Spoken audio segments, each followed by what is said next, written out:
தோழர்களே, இன்றைய மீட்டிங் என்பது அதாவது மார்க்சிஸ்ட் கம்யூனிஸ்ட் கட்சியினுடைய அகில இந்திய மாநாடு நடைபெற இருக்கிறது. ஒரு மாநாடு நடக்கும்போது பொதுவில் அரசியல் தீர்மானத்தை வெளியிடுவாங்க. அந்த அரசியல் தீர்மானம் அடுத்த 3 ஆண்டுகளுக்கு கட்சியை வழிநடத்துகின்ற ஒரு அரசியல் தீர்மானமாக இருக்கும். ஒட்டுமொத்த கட்சியும் இந்த திசை வழியில நீங்க போங்கன்னு வழிகாட்டுகிற ஒரு இதா இருக்கும். அந்த வகையில ஒரு தீர்மானத்தை மார்க்சிஸ்ட் கம்யூனிஸ்ட் கட்சி வெளியிட்டிருக்கிறாங்க. அதனை இன்று தீக்கதிர் நாளிதழுடைய எங்களுடைய ஆசிரியராக இருந்து எங்களை வழிநடத்திய தோழவே மீனாட்சி சுந்தரம் அவர்கள் அதன் மீதான விவாதத்தை 3 பகுதிகளாக பிரித்து அவர் இங்க அளிக்க இருக்கிறார். முதல் கட்டமா சர்வதேச பிறகு தோழர் முன்வைத்து அதை பேசி முடிப்பாரு. அது முடிச்ச பிறகு அதுல அவரு விவாதத்தை தொடங்கின பிறகு கலந்துரையாடலுக்கு பிறகு அடுத்த தேசிய நிலைமை அந்த மாதிரி படிப்படியா வச்சுக்கலாம் அப்படிங்கிற மாதிரி நான் கேட்டுக்கிறேன். அதுக்கு முன்னாடி எனக்கு ஒரு 2 நிமிஷம் கொடுத்தாரு சர்வதேச நிலைமைய சுருக்கமா சொல்றதுக்கு. தோழர்களே, இங்க இப்போ அமெரிக்கா ரஷ்யா உக்ரைன் போரை பற்றி அரசியல் தீர்மானத்துல குறிப்பிடப்பட்டிருக்குது. அதாவது அமெரிக்கா உக்ரைனுக்கு ரஷ்யாவுக்கு உள்ள அடிக்கிறதுக்கு நேட்டோ ஏவுகணைவே கொடுத்து அதை ரஷ்யா எப்படி எடுத்துக்கிச்சுன்னு சொன்னா, நீங்க இது உக்ரைன் சண்டையா நான் எடுத்துக்க மாட்டோம், நேட்டோ நேரடியா எங்களை அடிக்கிறதா நாங்க ஃபீல் பண்ணுவோம். தடைகள் ரஷ்யாவை பொருளாதார தடைகள் எங்களை பலவீனப்படுத்தல. சைனாவோடையும் இந்தியாவோடையும் சேர்ந்து தொடர்புகளை வச்சுட்டு ரஷ்யா சமாளிச்சிருச்சு. உள்ளூர் ரூபா நோட்டுகள்லையும் அல்லது அந்தந்த நாட்டினுடைய நாணயங்கள்ல வியாபாரம் நடக்குது. ரஷ்யா தன்னுடைய எண்ணெயை மலிவாக கொடுத்து தன்னுடைய தடையை தாண்டுது. ஐரோப்பிய நாடுக்கு வியாபார தடைகளை விதிச்சா கூட அது அவங்களையே பூமராங் மாதிரி திருப்பி அடிச்சிருக்கு அப்படிங்கிற மாதிரியும், மற்றபடி சீனாவை தனிமைப்படுத்துவதற்கு அமெரிக்கா செய்து வருகிற விஷயங்கள் முயற்சி அளிக்கல. சீனாவும் அந்த உள்கட்டமைப்புகளுக்காக அது சில்க் ரோடு அந்த இதெல்லாம் வச்சு ஒவ்வொரு நாட்டிலையும் உள்கட்டமைப்புகளை உருவாக்குவதன் மூலமாக தன்னை தனிமைப்படுத்திடாம எல்லாரோடையும் இணைச்சுக்கிட்டு அது போகுது அப்படிங்கிற மாதிரி. ஸோ கொரியன் வளைகுடால தென் கொரியா வடகொரியா அங்க அமெரிக்காவுடைய விளையாட்டுகளை பற்றியும் அது உலகம் முழுவதும் தன்னுடைய ஆதிக்கத்தை நிலைநிறுத்துறதுக்கு எப்படி போராடுது அமெரிக்கா, தன் பொருளாதார ரீதியாக பலவீனமானா கூட எப்படி தன்னுடைய இராணுவ செலவுகளை உலக அளவுல நடக்கிற இராணுவ செலவுல அமெரிக்கா தான் முதல் இடத்துல இருக்கு அப்படிங்கிறதையும், ஆப்பிரிக்கால ஆட்சி கவிழ்ப்புகள் 2002 மட்டும் 8 ஆட்சி கவிழ்ப்புகள் நடந்திருக்கு. அதுல 3 சக்சஸ் ஆயிருக்கு அப்படிங்கிற மாதிரி ஆப்பிரிக்க நாடுகள்ல நடக்கிற ஆட்சி கவிழ்ப்புகள் இது எல்லாத்தையும் அதாவது ஐக்கிய நாடுகளுடைய ரோல் பலவீனமாயிருக்கு. இஸ்ரேலு அமெரிக்கா ரெண்டும் சேர்ந்துக்கிட்டு சட்ட ரீதியாக எது ஐநா உலக சட்டம்னு ஒண்ணு வச்சிருக்கிறது அவங்க மதிக்காமல் எல்லாத்தையும் வீட்டோ அதிகாரம் மூலமாக கடுமையா பண்ணிக்கிட்டு இருக்கிறாங்க. அந்த வகையில அதாவது ஒரு துருவ ஆட்சியில இருந்து பல துருவ அதிகார மையத்துக்கு ஒரு பன்மை அதிகாரத்தை நோக்கி உலகம் போய்கிட்டு இருக்கு. உலகத்தினுடைய பொருளாதாரத்துல ஒரு மந்தம் வந்திருக்கு அப்படிங்கிற மாதிரி இந்த அரசியல் தீர்மானத்துல பொதுவா சொல்லியிருக்கு. ரொம்ப சுருக்கமா தான் என்னைய சொல்லுமாறு கேட்டுக்கிட்டாரு. 2 நிமிடம் தான் எனக்கு கொடுத்தாரு. அந்த வகையில இந்த சர்வதேச சூழல் பற்றிய விவாதத்தை எடுக்குமாறு முன்வைக்குமாறு தோழர் மீனாட்சி சுந்தரம் அவர்களை கேட்கிறேன்.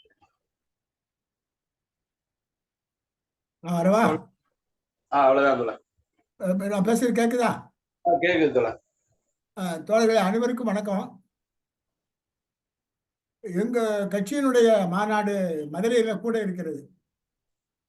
அந்த மகாநாட்டினுடைய தீர்மானம் 2 தீர்மானத்தை அவங்க வெளியிட்டிருக்காங்க. ஒன்று அரசியல் தீர்மானம், 2வது கடந்த 3 ஆண்டுகளிலே முந்தைய மாநாடு 20 மாநாட்டிலிருந்து 20 3 ஆண்டுகளிலே மார்க்சிஸ்ட் இயக்கம் செய்த வேலைகளை பரிசீலனை பண்ணியிருக்காங்க.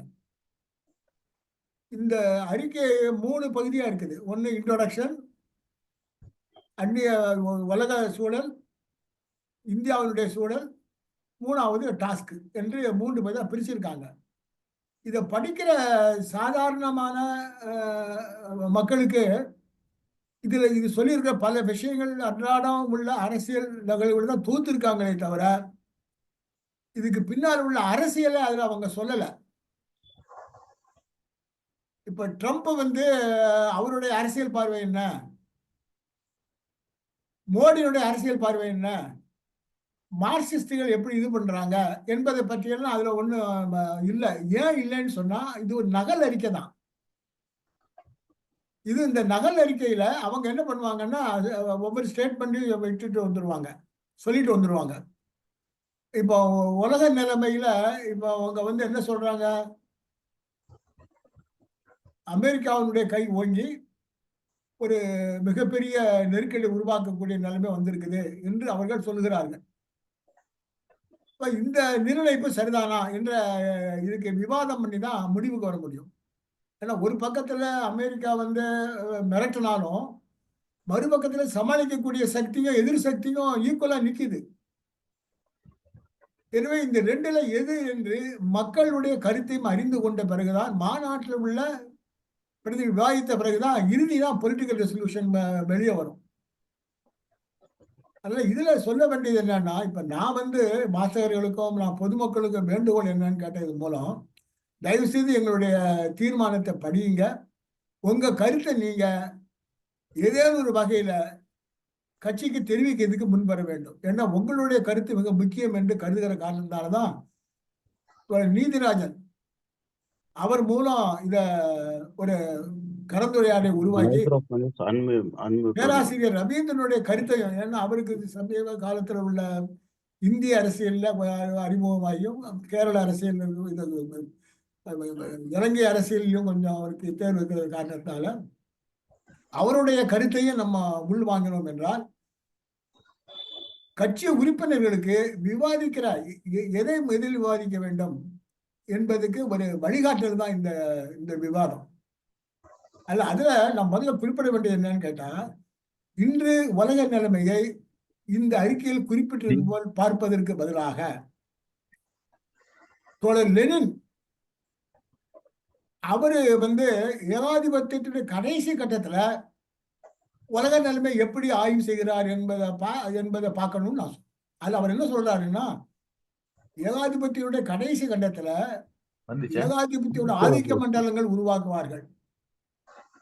அந்த ஆதிக்க மண்டலத்துக்கு இடையே இருக்கக்கூடிய சண்டை, ஆதிக்கங்களுடைய ஒற்றுமை, இது எல்லாமே பற்றி அவர் நிறைய விரிவாக கொடுப்பார். இப்போ இன்றைய சூழலில் உலகமய சூழல்ல இந்த ஆதிக்க மண்டல கோட்பாடை எப்படி ஏகாதிபதிகள் பயன்படுத்துகிறார்கள், அது நிக்குதா என்பதை சொல்லணும். உதாரணமா சொன்னோம்னா, இப்ப அமெரிக்கா ஒரு ஆதிக்க மண்டலம், இந்தியா உலகத்தையே ஆளணும்னு நினைக்கிறாங்க. அதே மாதிரி பிரிட்டன் ஒரு ஆதிக்க மண்டலம் வச்சிருக்காங்க. எது அடிப்படையில் வச்சிருக்காங்கன்னு பாத்தீங்கன்னா, கடந்த காலத்துல ராணுவ பலத்தை வச்சுதான் வச்சிருந்தாங்க, அது அரசியல். ஆனா இப்ப எக்கனாமிக்ஸுக்கு வந்துட்டாங்க, நாணய மண்டலமாக வச்சிருக்காங்க. டாலர் நாணயம்னா டாலர் இந்தியா உலகம் முழுவதுமே டாலர் நாணயம் ஒரு மண்டலம். யூரோ ஐரோப்பிய நாணய மண்டலம், ஜப்பான் எண் நாணய மண்டலம் என்று மண்டலங்கள் வைத்திருக்கிறார்கள். இதற்கு கவுண்டராக என்ன பண்றாங்க, சோசியலிச நாடுகளும் ரஷ்யாவும் சேர்ந்து பிரிக்ஸ் ஒரு அமைப்பை உருவாக்கி இன்னொரு நாணய மண்டலமாக்கல, இவர்களை சமாளிப்பதற்கான பண்ட போக்குவரத்தாக ஒப்பந்தங்கள் அடிப்படையில் உலக வர்த்தகத்தை உருவாக்க முயற்சி பண்றாங்க. இந்த போட்டியில உலகம் பல முனை ஆகியிருக்கிறது என்ற ஒரு கருத்தை வலியுறுத்துவதற்கு தான் சரியா இருக்கும் என்று ஒரு போக்கு இருக்குன்னு வைங்க. அப்ப இதை பற்றி நம்முடைய பொதுமக்கள், கட்சி உறுப்பினர்கள் என்ன கருதுகிறார்கள் அப்படின்னு. ரெண்டாவது, இன்னொரு முக்கியமான விஷயத்தை நான் குறிப்பிட விரும்புறேன். ஏன்னா, ஏன் இந்த அறிக்கையை நாங்க பப்ளிக் பண்றோம், பொதுமக்கள் மேல கொண்டு வரோம் என்றால், ஒரு ஜனநாயகத்தை விரும்பக்கூடிய ஒரு பகுதி மக்களுக்கு பொதுமக்களுடைய அபிப்பிராயம் தான் ஜனநாயகத்தை பாதுகாக்க முடியும். சில அரசியல் கூட்டணியோ இல்ல வேறு அமைப்புகளோ ஜனநாயகத்தை அதெல்லாம் இருக்கும், ஆனா அதெல்லாம் பாதுகாக்க முடியாது. அது இப்ப நிதர்சனமா நம்ம பார்க்கிறோம். இந்தியா என்ற கூட்டணி இருக்கிறது. ஆனா அதனால கடந்த 10 வருஷங்களாக ஜனநாயகத்தை பாதுகாக்க முடியல. ஒவ்வொரு முறையும் அடிச்சுக்கிட்டே இருக்கான் அவன். ஏன்னா பொதுமக்களுடைய அபிப்பிராயம் அதுக்கு எதிராக திரட்டப்படவில்லை. இந்த கருத்துக்கு இது முன்னுக்கு வர வேண்டும் என்று இந்த உலக நலனை செல்லும் பொழுது பொதுமக்களுடைய முக்கியம் என்ற கருத்தை வலியுறுத்த வேண்டும் என்பதுதான் சர்வதேச நிலைமையில் இருக்கும் ஆதிக்க மண்டலத்தினுடைய போராட்டங்கள், அதனுடைய முடிவுகள். இதை பற்றி நம்ம பேசுவது என்பதுதான் அந்த முதல் பகுதியினுடைய முக்கியமான விஷயம். இது சம்பந்தமாக மற்றவங்க கருத்து சொன்னாங்கன்னா எனக்கு நல்லா இருக்கும். அப்படியே தோழ, நீங்களும் ஒரு முன்வைப்பு வச்சு முடிச்சிட்டீங்களா? ஆமா. சரி சரி சரி. வீடியோ கொடுக்க முடியலையா தோழர்? ஆடியோ மட்டும் கொடுக்குறீங்க? வீடியோ இல்லையா? ஆடியோ மட்டும் வருது. அப்படியா? ஆமா தோழர், முகத்தை பாக்கணும்ல. வருதா? இல்லையா, வந்துட்டு போயிடுச்சு. ஓ, நான் இந்த கீழே சரியா கிளிக் பண்ணல. சரி, நல்லா இருக்கும். சுகுமார், சர்வதேச நிலைமையில ஏதாவது கேக்குறீங்களா தோழர்கிட்ட? தோழர், இந்த ரைட் ரிவிஷன் இஸ் ப்ராசஸ். பேராசிரியர் ஏதாவது கருத்து சொன்னாரானா? ரைட். ஓகே. தோழர் ரவீந்திரன் தோழர், நமக்கெல்லாம் ஆசிரியர் உங்களை கூப்பிடுறாரு. நமக்கெல்லாம் வணக்கம். இல்ல, நீங்க என்ன மதிக்கிறன்றது ஒரு பெரிய விஷயம். எனக்கு தோழர் பிஎம்எஸ் அவர்கள் முன்வைச்ச அந்த கருத்தில் உடன்பாடுதான் இருக்குது. எப்படின்னு சொன்னால், அமெரிக்கா திரும்பவும் அந்த ஏகாதிபத்திய நலனை பாதுகாத்து முன்னெடுக்கிற நிலைக்கு வருகிற மாதிரியான ஒரு சூழல் ஏற்பட்டிருக்கண்டு அரசியல் தீர்மானம் சொல்றத ஏற்க முடியாத ஒரு நிலை தான் இருக்குது.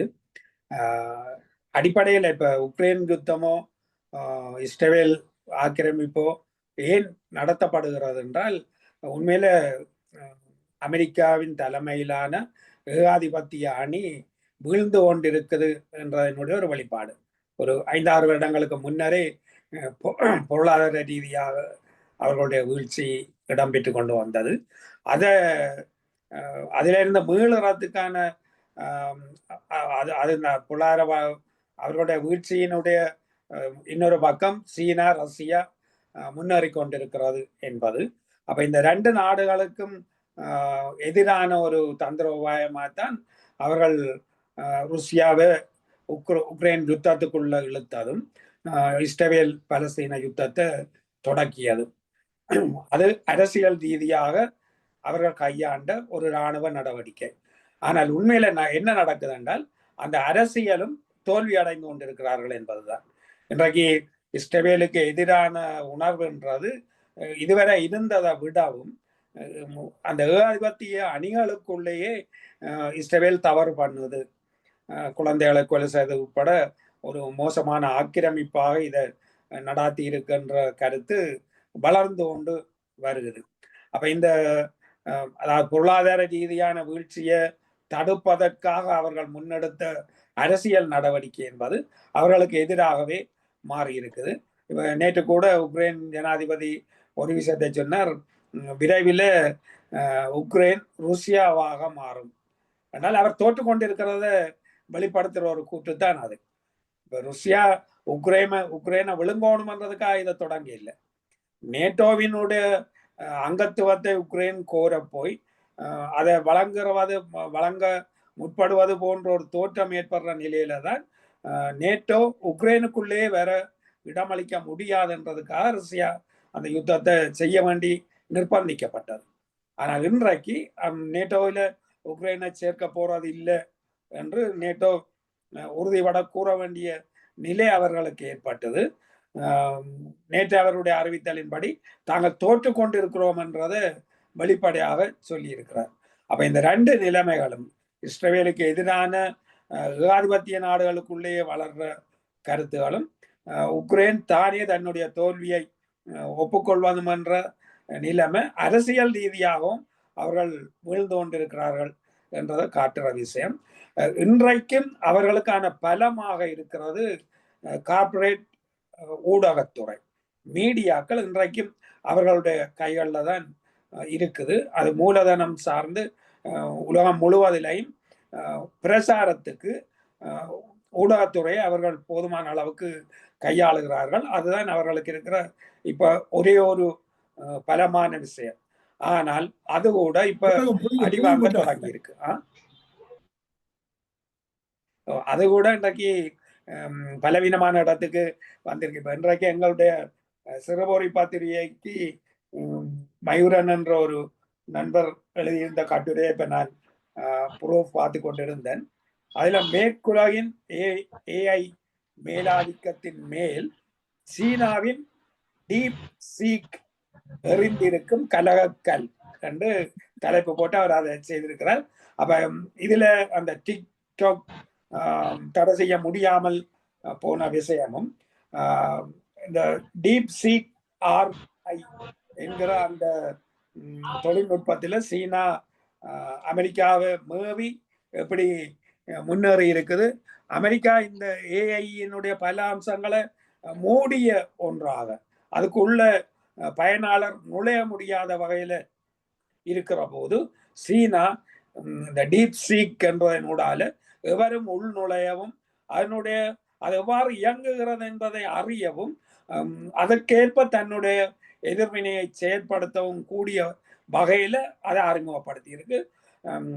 ஏற்கனவே உள்ள அமெரிக்காவினுடைய தொழில்நுட்ப முறையில இது உருவாக்கப்படவும் இல்லை என்ற விஷயங்களை சொல்றதனூடால மிக விரைவில் அந்த ஊடகத்துறையும் அமெரிக்காவிட்ட இருந்து கை நழுவி போகிற நிலை ஏற்பட்டு வருகிறதுன்றதுதான் உண்மை நிலவரம்.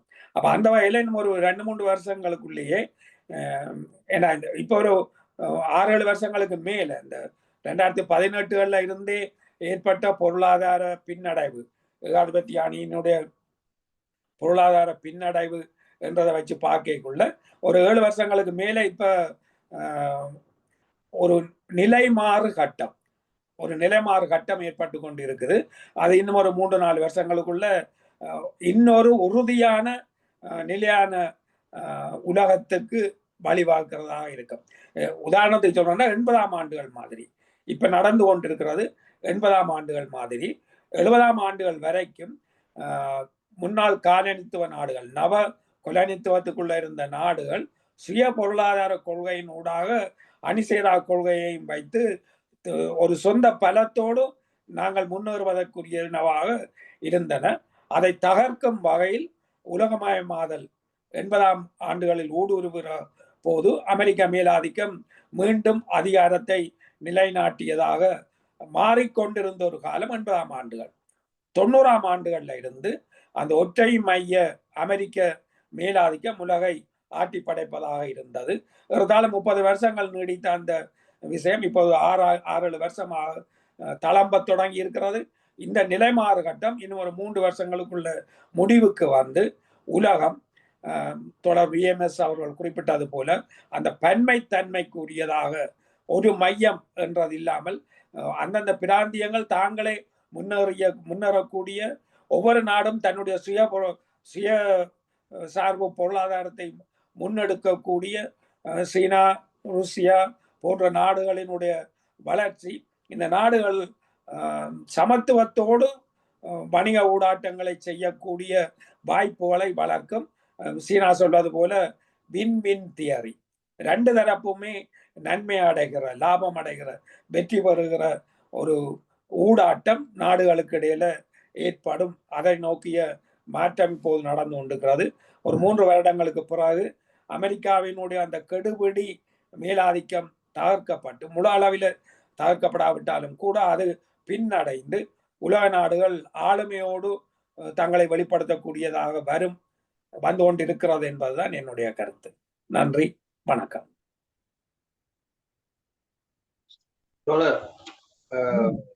நான் 2 பேர்த்தையும் ஒரு இது, அதாவது இந்த அரசியல் தீர்மானத்துல ரஷ்யாவை வந்து உக்ரைன் போர்ல இருந்து இன்னும் கொஞ்சம் கூர்மையா பார்க்கணுங்கிறது தான் என்ன போதாமே நான் நினைக்கிறேன்னா, உதாரணமா சிறப்பு நடவடிக்கைன்னு சொல்றாங்க ரஷ்யா, ஆக்கிரமிப்பு இன்வேஷன் அப்படின்னு சொல்றாங்க. நம்ம இந்த ரெண்டையுமே பயன்படுத்துற மாதிரி தெரியல அரசியல் தீர்மானம்.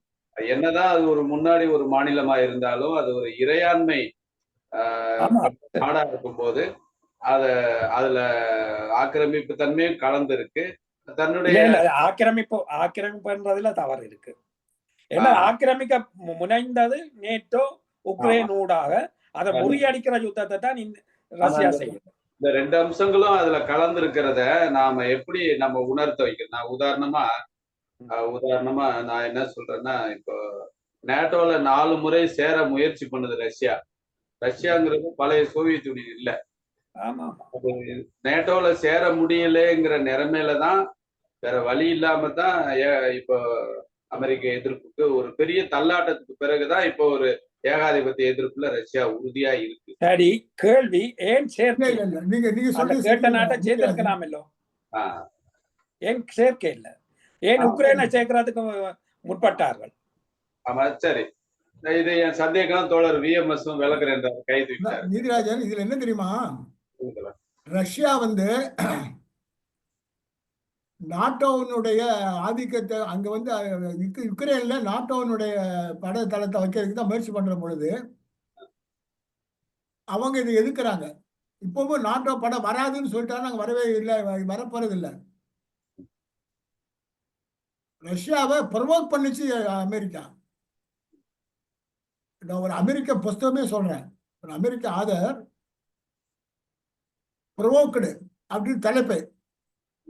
ரஷ்யா வந்து உக்ரைன் மீது இத மாதிரி ஒரு புதிய வரையில தாக்கல் தொடுக்க காரணம் முழுக்க முழுக்க அமெரிக்காவினுடைய ஆதிக்கம். அது இன்னொரு விஷயம் என்னன்னு கேட்டா, அந்த அங்க மட்டும் இல்ல, இஸ்ரேலையும் வந்து இஸ்ரேல் உக்ரைன் ரெண்டையும் சேர்த்து பாருங்க. ரெண்டுலையுமே வந்து அமெரிக்காவினுடைய கை இல்லைன்னு சொன்னா அந்த ரெண்டும் சண்டை போடவே முடியாது, எல்லாமே சமாதானம் ஆயிடுவாங்க. 2 விஷயத்தையும் இணைச்சு பார்த்துதான் நம்ம கூறணும். அது பழைய காலத்துல உள்ள அப்ப சேர்ந்ததுக்கு என்ன தெரியுமா அவங்க சொன்னாங்க, ரஷ்யா அப்ப சேரும்போது நாட்டோட சேர சொன்னா அமெரிக்கா அல்லாத ஒரு நாட்டை உருவாக்க அவங்க சொல்றாங்க. ஐரோப்பிய நாடு எல்லாரும் சேர்ந்து நமக்குள்ள ஒரு பாதுகாப்பு வச்சுக்கலாம், நம்ம படைய நம்ம எல்லைக்குள்ள வச்சுக்குவோம், மற்ற நாட்டை படத்தில் வைக்க கூடாது. இப்போ அமெரிக்கா வந்து 800 இடத்துல படத்தளம் வச்சிருக்கு உலகம் முழுவதும். அங்கிருந்து வாபஸ் வாங்கணும் அவங்க. இப்ப நம்முடைய கோரிக்கை என்ன இருக்கணும்னா, எல்லா படத்தளங்களும் அவன் நாட்டுக்குள்ள போயிடணும். ஐரோப்பாவுள்ள யூரோப்பிய யூனியன் ஒரு அமைப்பு வருதா, ரஷ்யா யூனியன்ல சேர தயாரா இருக்குது, அது பண்ண தயாரா இருக்காங்க, அதுதான் சொல்றாங்க அவங்க. தற்காப்புக்கு தான் படைய இராணுவமே தவிர தாக்குதலுக்கு அல்ல, ஆதிக்கம் செலுத்துவதற்கு அல்ல என்ற கருத்தை ரஷ்யா மீண்டும் மீண்டும் சொல்லிட்டு இருக்காங்க. அதைத்தான் நம்ம வலியுறுத்த முடியும், அதான் நம்ம பார்க்கணும்.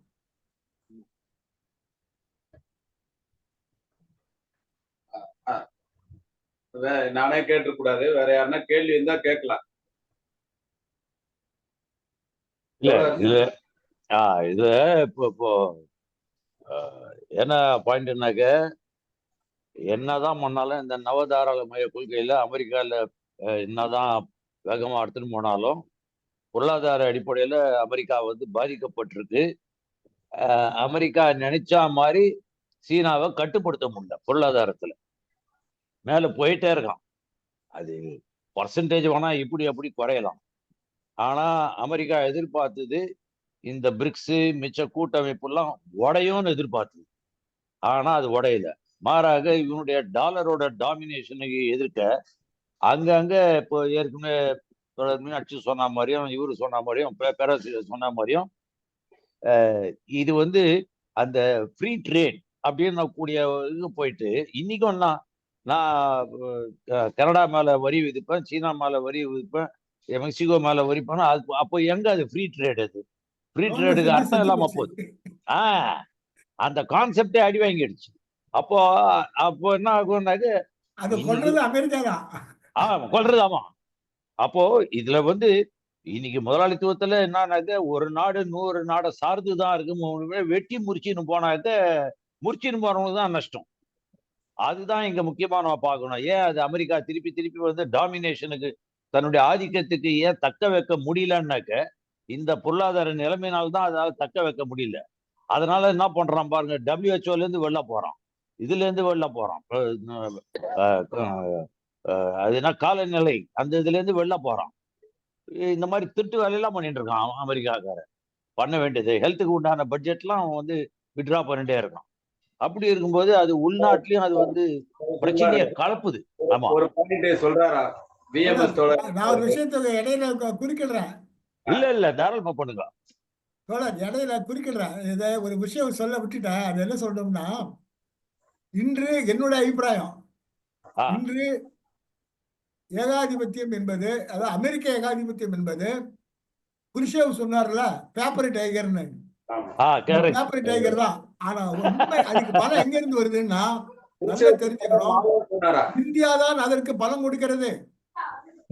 இந்தியா இன்று ஒரு தனி இண்டிபெண்டன்ட் ஸ்டாண்ட் எடுத்தாச்சுன்னா அமெரிக்கா தன்னால பின்வாங்கிடுவான். ஏன்னா நம்ம ராணுவம் தான் 2 ஏகாதிபத்திய யுத்தங்கள்ல வெற்றி அடைசி நம்முடைய ராணுவம். இந்திய விசுவாசம் தான், மற்ற எந்த ராணுவமும் வெற்றி பெற முடியல. மத்திய ஆசியாவில் கண்ட்ரோல் பண்ணது எங்க அதிகமான போனது? 1,20,000 இந்திய ராணுவ வீரர்கள் முதல் உலக யுத்தத்துல அங்க உட்கார்ந்துருக்காங்க. அந்த இவருடைய துருக்கியினுடைய சாம்ராஜ்யம் இருந்த என்ன சாம்ராஜ்யம், ஒட்டோமன் சாம்ராஜ்யத்தை அழிச்சது அங்க இந்திய படம் தான். 2வது உலக யுத்தத்துல அதே மாதிரி சீனால போய் அடித்தீங்களாலும். இப்ப இன்று மோடி அல்லாத அரசு இருக்குமானால், சுயமரியாதை உள்ள மானமுள்ள அரசு இருக்குமானால், ட்ரம்ப பார்த்துட்டா எல்லாம் நீ ஒடுங்குடா, பொது நாணயத்துக்கு வா, டாலர் என்பது நீ ஏற்கனவே ஒத்துக்கொண்டபடி 46 நாடுகள் ஒத்துக்கொண்டு அந்த ஒற்றுமையில் கொண்ட அந்த கொட்படிப்படியில் கைப்பற்று. நீ உன் இஷ்டத்துக்கு வட்டி நிர்ணயிக்கிறதுல நீ பண்ணக்கூடாது, அது நாங்க தான் முடிவு பண்ணுவோம் சொன்னான்னா அடுத்த நிமிஷம் கீழே விழணும். அவரு இந்திய மக்களுக்கு நம்ம சொல்லணும், இந்த இந்திய அரசு தான் இன்று ஏகாதிபத்தியத்தை பாதுகாக்கிறது, அவரோட அவுட் போஸ்ட் பாதுகாக்கிறது. இஸ்ரேல் அல்ல, வேற யாரும் கிடையாது, வேற எந்த நாடும் பாதுகாக்க முடியாது. அதை நம்ம சொல்லணும் நம்ம மக்களுக்கு. இந்த அரசியல் தீர்மானத்தினுடைய முடிவு என்ன இருக்கணும்னா, என் அபிப்பிராயத்துல இந்தியாவினுடைய ரோல் வந்து ஏற்கனவே இந்த கூட்டுச்சிற நாட்டு ரோல் இருந்து பாருங்க நேரு காலத்துல, அந்த அடிப்படையில இண்டிபெண்டன்ட் ரோல். நீ ரஷ்யாவையும் கமாண்ட் பண்ணலாம், சீனாவையும் கமாண்ட் பண்ணலாம், அமெரிக்காவும் கமாண்ட் பண்ணலாம். 3 பேர் உட்கார்ந்து ஒரே அடி அடிச்சு அவன் காலி. அவன் தோழர், அதாவது அமெரிக்காட்ட இருக்கிற இந்தியால போய் தங்கத்தை வச்சிருக்காங்க டன் கணக்குல. அதை கேட்டா இந்தியாவுக்கு தரமாட்டேன்னு சொல்லுது அமெரிக்கா. அதை எலான் மஸ்க் என்ன சொல்றாருன்னா, இந்தியாவுக்கு நிறைய அமெரிக்கா செலவு பண்ணிருக்கு, அது வந்து கேட்டா கொடுக்கணுங்கிற கட்டாயம் இல்லை அப்படின்னு அவர் ஒரு லாஜிக் சொல்றாரு.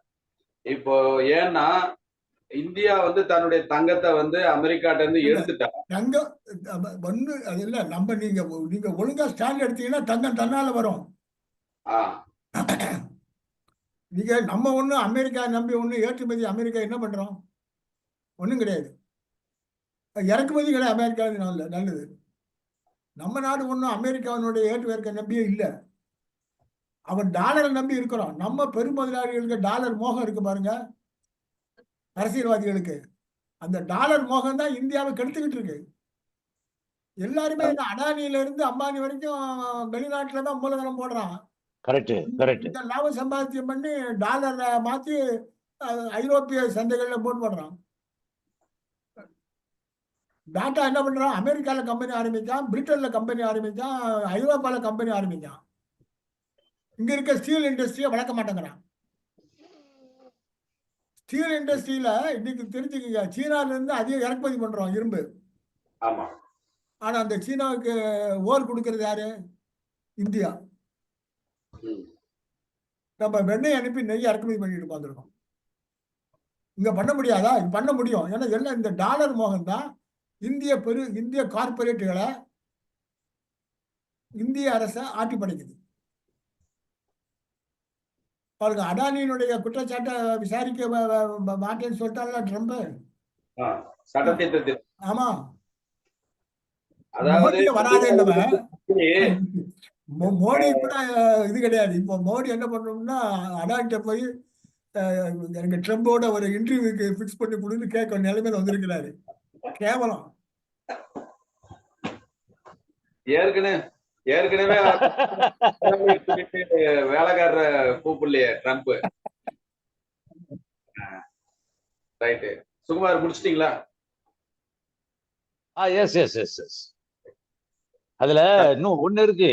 அதாவது ஐரோப்பால வந்து இவங்களால ரஷ்யா கிட்ட இருந்து ஆயிலோ மிச்ச எலக்ட்ரிசிட்டியோ வாங்க முடியாம போக முடியாது. ஏன்னாக்கா இவங்க வேற யாரும் நம்பி இருக்க முடியும்? அண்டை நாட்டுல மேஜர் ரஷ்யா தான். இத்தனை வருஷம் இருந்த இதை வந்து இன்னைக்கு பிரேக் பண்ணணும்னாக்க அவன் அமெரிக்காவோட ஒத்துழைக்க முடியாது. இவன் தியரட்டிக்கலா வேணா இவன் பேசலாம், ரஷ்யாவை மிரட்டி பார்க்கலாம்.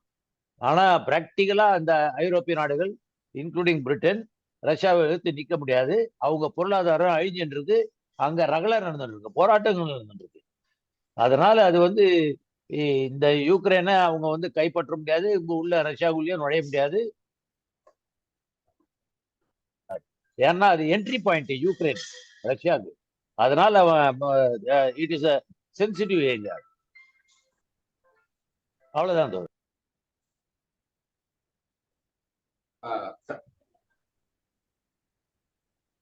சர்வதேச நிலைமையில வேற தோழர் விஎம்எஸ் யாராவது விளக்கு கேட்குறீங்களா? கூடுதல் விவரங்கள் சேர்க்குறீங்களா? தோழர் கேக்குதா? தோழர் வெங்கடேசன் தோழர் நிறைய பேர் வந்திருக்காங்க, யாரும் கேட்கலாம். வெங்கடேசன் இதுக்கு போயிருக்காரு, இலங்கைக்கு போயிருக்காரு. அங்க இருந்து அவர் இருக்காரு. என் வெங்கடேசன் பேர் இருக்காரு. வெங்கடேசன் சொல்லுங்க தோழர். நான் லைன்ல இருக்கிறேன். தோழர் வணக்கம். வணக்கம். வணக்கம். இங்க கொழும்புல தான் இருக்கிறேன், இங்க இருக்கிறேன், கண்டியில இருக்கிறேன். தோழர் இப்ப கேக்குதா? கேக்குது. தோழர் இப்ப இந்த அரசியல் தீர்மானத்துல சர்வதேச நிலைமையில நம்ம பத்தி சொல்லிக்கிட்டு இருக்கும் போது எனக்கு என்னமோ இது வந்து ஒரு இயக்கவியல் டயலக்டிக்கல் பார்வையா தெரியல. எனக்கு வந்து எப்படி தோணுதுன்னா, இன்றைக்கான சூழ்நிலைகளை பத்தி எழுதிட்டு இருக்கும்போது இன்றைக்கு வந்து யதார்த்தமானது இந்த உக்ரைன் வாருக்கு அப்புறம் உலகம் வந்து போருக்கு ஆதரவாகவும் போருக்கு எதிராகவும் பிரிஞ்சு நிக்குது. இது இடது வலது அப்படிங்கறத பேசக்கூடிய பொருளா பாக்குற மாதிரி எனக்கு இது சரியா தெரியற மாதிரி தெரியல. ஒரு காலத்தில் இடதா இருந்தவர்களோட செயல்பாடுகள் வலதாகவும், வலதா இருந்தவர்கள் செயல்பாடுகள் இடதாகவும் போய்கிட்டு இருக்கு.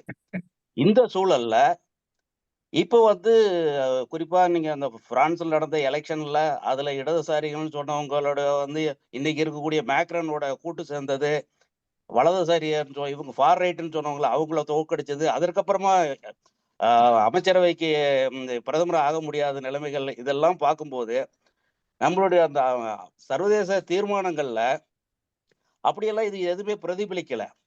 இன்றைக்கு வந்து ஜனநாயகத்தை உலகத்தை ஃபுல்லா ஜனநாயகத்தை பாதுகாப்புன்னு சொல்லக்கூடிய ஐரோப்பிய நாடுகள்ல நம்ம அமெண்ட்மென்ட் கொடுக்கணும், அப்பதான் திருத்தம் வரும்.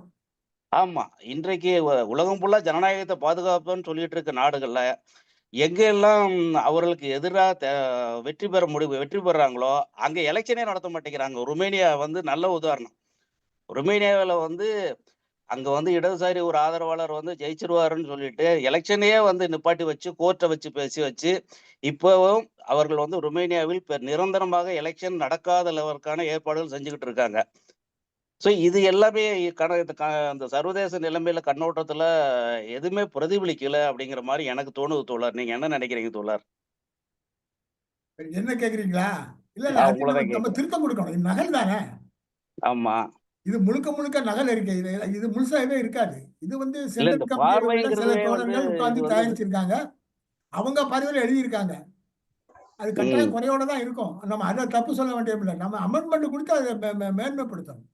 இல்ல இந்த பார்வைங்கிறது இது எப்படி எது மாதிரி அந்த பார்வை போகணும்? இல்லைன்னு நம்ம அது கூட அமெண்ட்மெண்ட்ல கொடுக்கலாம். இந்த பார்வையில பார்வையோட எழுதுங்க, மாற்றி எழுதுங்கன்னு சொல்லணும்.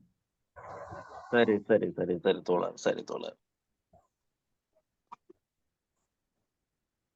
அதே மாதிரி தோழர், பாரதிய ஜனதாவே ரொம்ப குறைச்சு மதிப்பிட்டதா எனக்கு என்னவோ தெரியுது படிக்கும்போது. அது அடுத்த ஸ்டெப். அது தேசிய நிலைமையில பேசலாம். சர்வதேச பேசிட்டு இருக்காரு தோழர். வேற ஓகே யாராவது ஓகே ஓகே ஓகே நடுவுல நான் பூந்துட்டேன்ல. சர்வதேச நிலைமையில வேற ஏதாவது கேள்விகள் இருக்கா?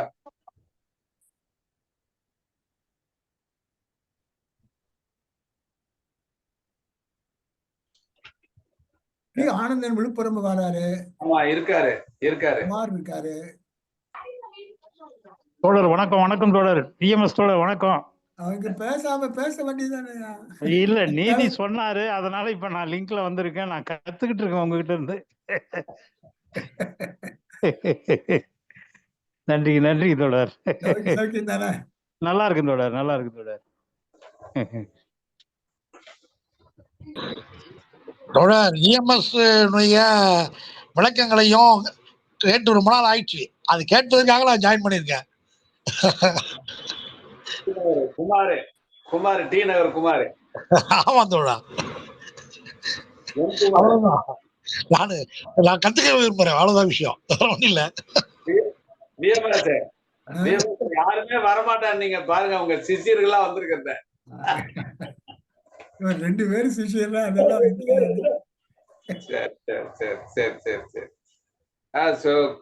குமார் ஏதாவது கேக்குறீங்களா? விஎம்எஸ் இல்ல தோழர் இல்ல,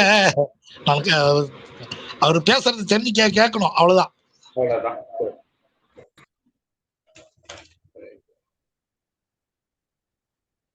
அப்ப என்ன தேசிய நிலைமைக்கு போயிடலாமா? தேசிய நிலைமைக்கு வந்திருக்கேன். அதுலயும் இன்டர்நேஷனல் வந்து கலந்து வந்துருது. ரைட். அப்போ என்ன நம்முடைய பொருளாதாரமே உலகத்தோட இணைக்கப்பட்டு தானே இருக்குது. அதனால 2 வந்துரும். இது செகண்ட் போர்ஷன்ல என்ன அவங்க அதான் இது வந்து இப்போ பொதுவா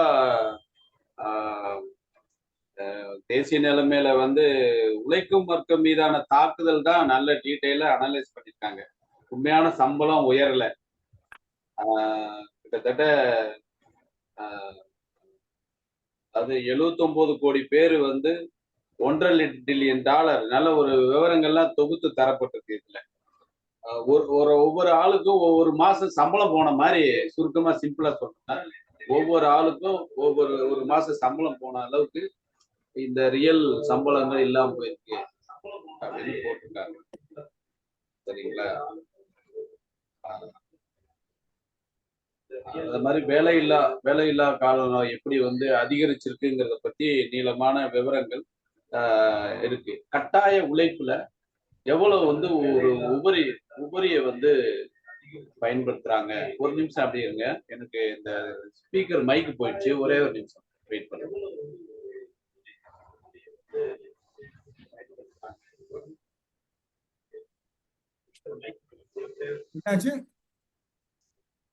ஒரே ஒரு நிமிஷம், நான் வந்துட்டேன்.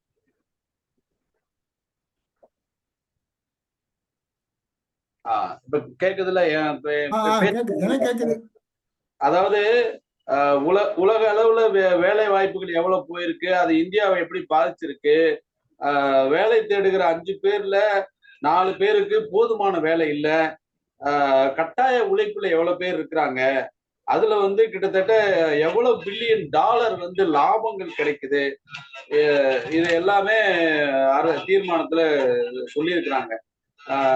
அதாவது உலக அளவிலான பாவர்ட்டி லைன் வந்து வறுமை கோடுங்கிறது ஒரு நாளைக்கு $6 வந்து செலவு பண்றவங்க எப்படி இருக்கிறாங்க, ஏதோ செல்வம் வந்து எப்படி குமிஞ்சிருக்கு.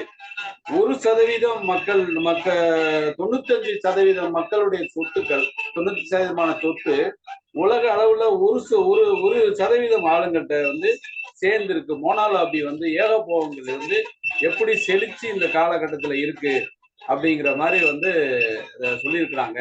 இங்க agriculture, pharma, technology, social media, இந்த ஒரு டாப் 10ல தான் வந்து இந்த செல்வங்கள், இந்த ஏகபோகங்கள் குமிஞ்சிருக்கு அப்படிங்கிற மாதிரி இது பொருளாதாரம் பற்றி தானே. அரசியல் பற்றி என்ன சொல்லியிருக்கு? அரசியல் பற்றி என்ன சொல்லியிருக்கு?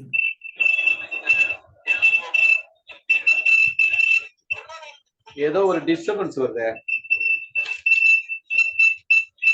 ஏதோ சவுண்ட் கேக்குது. ஆமா, உங்க இதுல இருந்து தான் வருது. மிச்சவங்க எல்லாரும் மியூட்ல இருக்காங்க. நான் வேற மியூட் பண்ணவா? இருக்கீங்களா?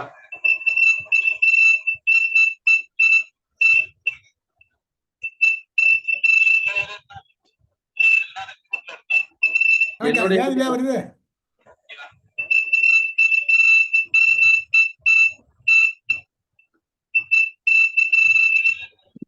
அந்த மீன்ங்கிறவங்க இதுல போட்டுருவாங்க.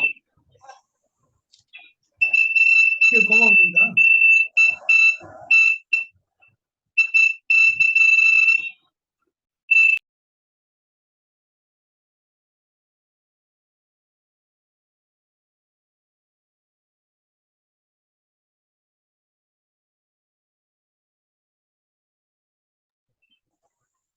தோழர், எனக்கு ஏதோ ஒரு ஸ்பீக்கர்ல ஏதோ பிரச்சனை இருக்கு. ரைட்டு, அதான் நான் கொஞ்சம் சுருக்கமா முடிச்சிடறேன். தேசிய நிலைமையை நீங்க கொஞ்சம் விளக்குறீங்களா தோழர் விஎம்எஸ்? உங்களை அன்மியூட் பண்ணிக்கங்க.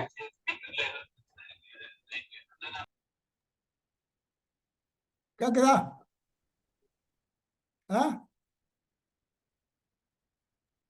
கேக்குது தோழர், கேக்குது. இந்த இந்த இதுல வந்து இந்த செகண்ட் போர்ஷன் தான் முக்கியமான போர்ஷன். அதுல கேள்வி என்னன்னு கேட்டா, அந்த நம்ம திருத்தம் கொடுக்கணும். அவங்க என்ன பண்ணியிருக்காங்கன்னா நேரேட் பண்ணியிருக்காங்க. என்ன மோடி என்ன செஞ்சிருக்காரு, பொலிட்டிக்கல் பார்ட்டிஸ் ஸ்டாண்டர்ட்ல என்ன நடந்திருக்கு, என்னென்ன நேரேஷன் கொடுத்துருக்காங்க. ஆனா பொலிட்டிக்கல் லைனை வந்து டிஸ்கஷனுக்கு விட்டுருக்காங்க. அதுல நான் என்னோட அபிப்பிராயத்தை நான் சொல்றேன். இப்போ என்னன்னு கேட்டா, ஒரு கேள்வி முதல்ல நம்ம கேட்கணும். தேர்தல் கூட்டணி மூலம் நம்ம ஜனநாயகத்தை பாதுகாக்க முடிந்ததா? இந்த 10 வருஷமா 10 வருஷமா 3 தடவை ஆட்சியில பிடிச்ச பிறகும் வெறும் தேர்தல் கூட்டணி மட்டும் அது இது பண்ணுதா? அப்ப 2வது இந்தியன் கான்ஸ்டியூஷன், அதை பத்தி அது எதுவுமே இல்லை. கான்ஸ்டியூஷனை வந்து அவன் வயலேட் பண்றதும், ரூல்ஸ் எல்லாம் மாத்துறதும், ஒரு தனிநபர் கையில அதிகாரத்தை குவிய வைப்பதற்கும் மோடி அரசு முயற்சி பண்ணி வெற்றி பெற்றிருக்கு. இப்ப தனிநபருடைய அதிகாரத்தை குவிய வைக்கிறதுக்கு வெற்றி பெற்றதை இதை எதிர்த்து இந்த இந்தியாங்கிற கூட்டணி வந்து போதுமா என்ற கேள்வியை நம்ம கேட்டுட்டு அதுக்கு பதில் சொல்ற மாதிரி நம்முடைய அமெண்ட்மெண்ட் இருக்கணும். இது போதாது. ஏன்னா இந்தியா கூட்டணியினுடைய சேவைகள் வந்து என்ன இருக்குன்னா, இவங்க இதுல என்ன எழுதி வச்சிருக்காங்கன்னா, பிஜேபியை பின்னுக்கு தள்ளி இருக்குன்னு. பிஜேபியுடைய எண்ணிக்கை பின்னுக்கு தள்ளி இருக்கலாம், ஆனா நடவடிக்கை பின்னுக்கு தள்ளி இருக்கா? அவன் வட்டார கட்சிகள்லாம் உள்ள எடுத்து வச்சிருந்தான்.